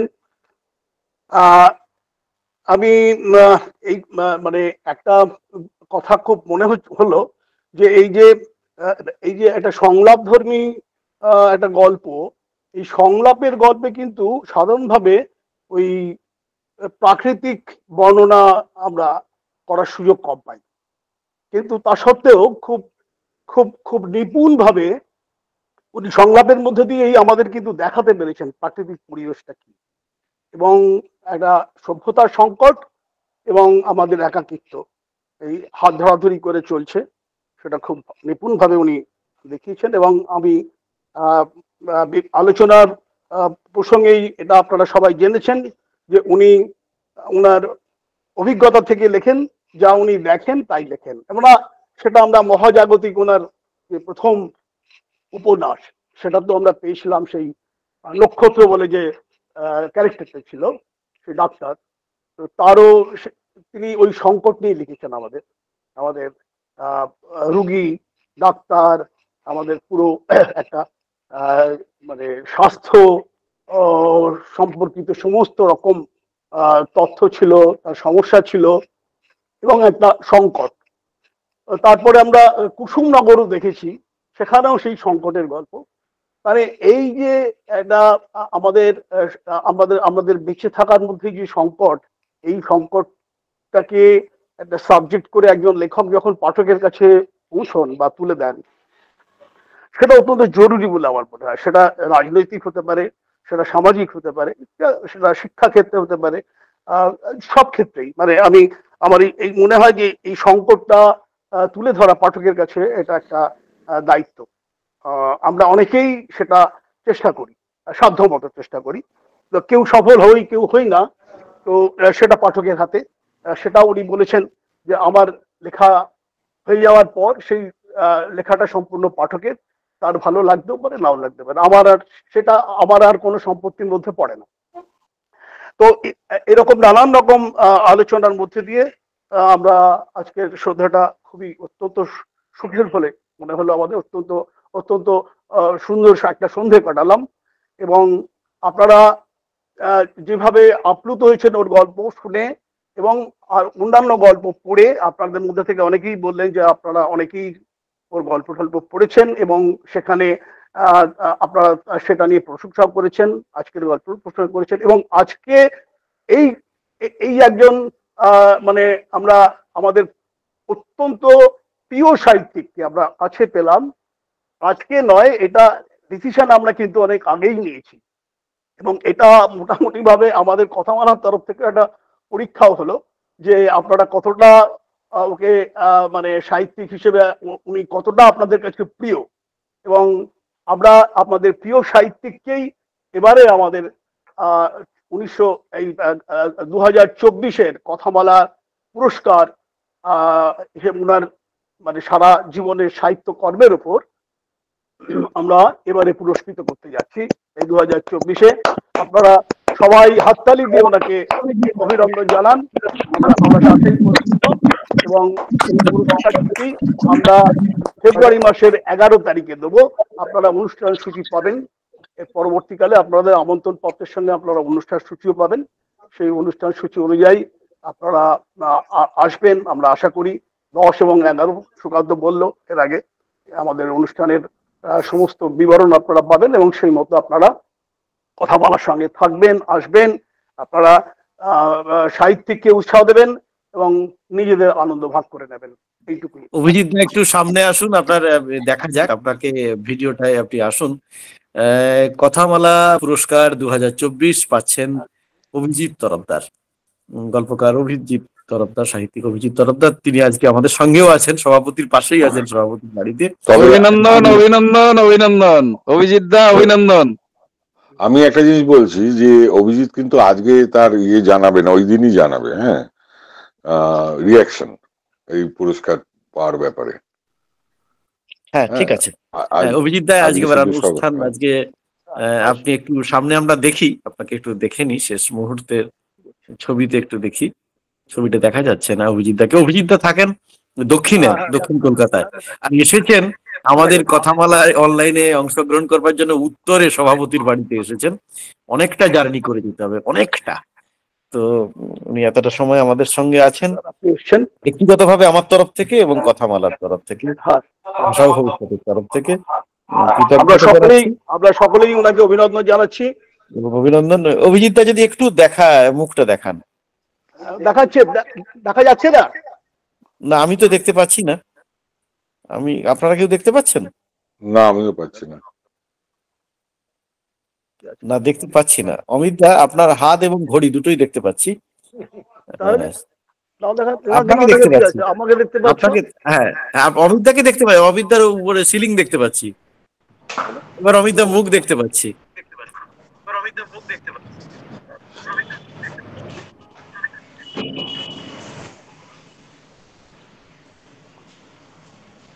অমিত দাও খুব একটা টেকনোলজিক্যালি সাউন্ড নয়। অনেকেই অভিনন্দন জানাচ্ছে। নিহারুল আজকে ছিলেন, গল্পকার নিহারুল ইসলাম ছিলেন। এখনো না, হ্যাঁ, পাওয়া যাচ্ছে। পাওয়া গেছে পাওয়া গেছে। অভিনন্দন অভিনন্দন জানাই। অভিনন্দন অভিনন্দন। নমস্কার। আমি সামনে পেয়েছি, আমি মিষ্টি খাইয়ে দেবো, তো খেতেই হবে। যাই হোক, আমি যদিও দেখতে পেলাম না শেষ মুহূর্তে, যাই হোক না কেন, আমি হ্যাঁ, দেখতে আসলে পাচ্ছি। সিনেমার প্রথম যে আয়োজনকে দেখা যায় পেলাম না, সেখানে আমি দেখতে এখানে তো সকলেই খুব খুশি, বোঝাই যাচ্ছে সকলে খুব উত্তেজিত, খুব খুশি। হ্যাঁ হ্যাঁ হ্যাঁ, ওই যে বলেছি না, দুজনের বেশি ধরে না। ঠিক ঠিক ঠিক, স্ক্রিনে দুজনের বেশি ধরে না। সকলে খুব রিটার্ন টপে টেপো, তাহলে পাবে দেখতে। আমি দেখতে পাচ্ছি তো রিটার্ন টপে। হ্যাঁ ঠিক ঠিক, ও রিটার্ন টপে আমি জানতাম না। হ্যাঁ, দেখা যাচ্ছে। এবং কথামালার এই যে নির্বাচন, মানে কি বলবো, সকলে এত খুবই এত আপ্লুত, আমাদের তরফ থেকেও ভালো লাগছে। অভিজিৎ এতটা সময় দিলেন, আপনাকে কৃতজ্ঞতা। সকলে আজকে আপনাকে আমরা অভিজিৎকে অফলাইনেও চাই আমাদের অনুষ্ঠানে। অফলাইনে ওই যে আমরা 2 মাস অন্তর অফলাইনে যাই, তখনও অভিজিৎকে আমরা সামনে পেয়ে যাই। একদম। এবং দুদিন তো থাকবেন, ফেব্রুয়ারির 10-11 দুদিনই আমাকে সঙ্গে যাই সারাক্ষণ আমাদের ভারত সভা হলে। জানি না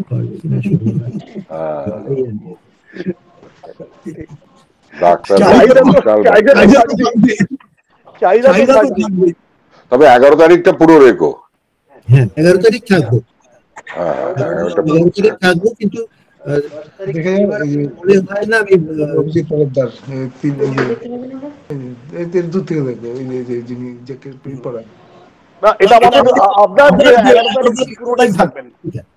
সেকেন্ড রোয়ের প্রথম জন, যে একে তাকে বর্দি দেখিয়ে, তোমার বর্দি দেখিয়েছিলেন অভিজিৎ তরফদার। অসিদ্ধার মিউট করতে হবে, আনমিউট। হ্যাঁ হ্যাঁ, ঠিক আছে। ঠিক আছে, তাহলে আজকের মতন অনুষ্ঠান শেষ করো বেশি। হ্যাঁ, আজকের মতো আবারও সকলের পক্ষ থেকে যারা আছেন, সকলের পক্ষ থেকে কৃতজ্ঞতা, অভিনন্দন। অভিজিৎ ভালো থাকবেন, কথা হবে, দেখা হবে, আমাদের সকলের সঙ্গে দেখা হবে। খুব ভালো অনুষ্ঠান হলো, আবারও দেখা হবে। আপনাকে অনেকটা যেতে হবে, অনেকটা আপনাকে দক্ষিণে যেতে হবে উত্তর থেকে। সকলে ভালো থাকবেন, সকলের তরফ থেকে সকলকে ধন্যবাদ এবং সকলের সঙ্গে থাকবেন। অমিত দাস শেষ করুন, অনুষ্ঠান। সকলকে সকলে ভালো থাকবেন। আমাদের পরবর্তী অনুষ্ঠানে আবার যোগ দেবেন, সেটা অফলাইন হোক অনলাইন হোক। আমরা আবার আপনাদের যারা সাহিত্য ভালোবাসেন, সাহিত্যের সাথে থাকবেন, আমাদের কাছে এটাই অনুরোধ।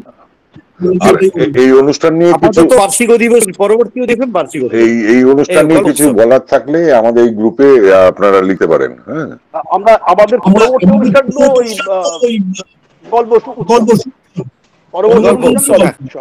দুদিনের গল্প উৎসব, সকলকে চাই। আপনারা যারা আজকে অংশগ্রহণ করেছেন, যারা করেননি, সকলকে চাই। আপনারা সকলকে বলুন দুদিন আমাদের সুকান্তদা বলেছেন রাতে থাকার ব্যবস্থা আছে, যারা দূর থেকে আসবেন শনিবার আমাদের থাকার ব্যবস্থা করেছি। প্লিজ সঙ্গে থাকবেন, দেখা হবে। শুভরাত্রি।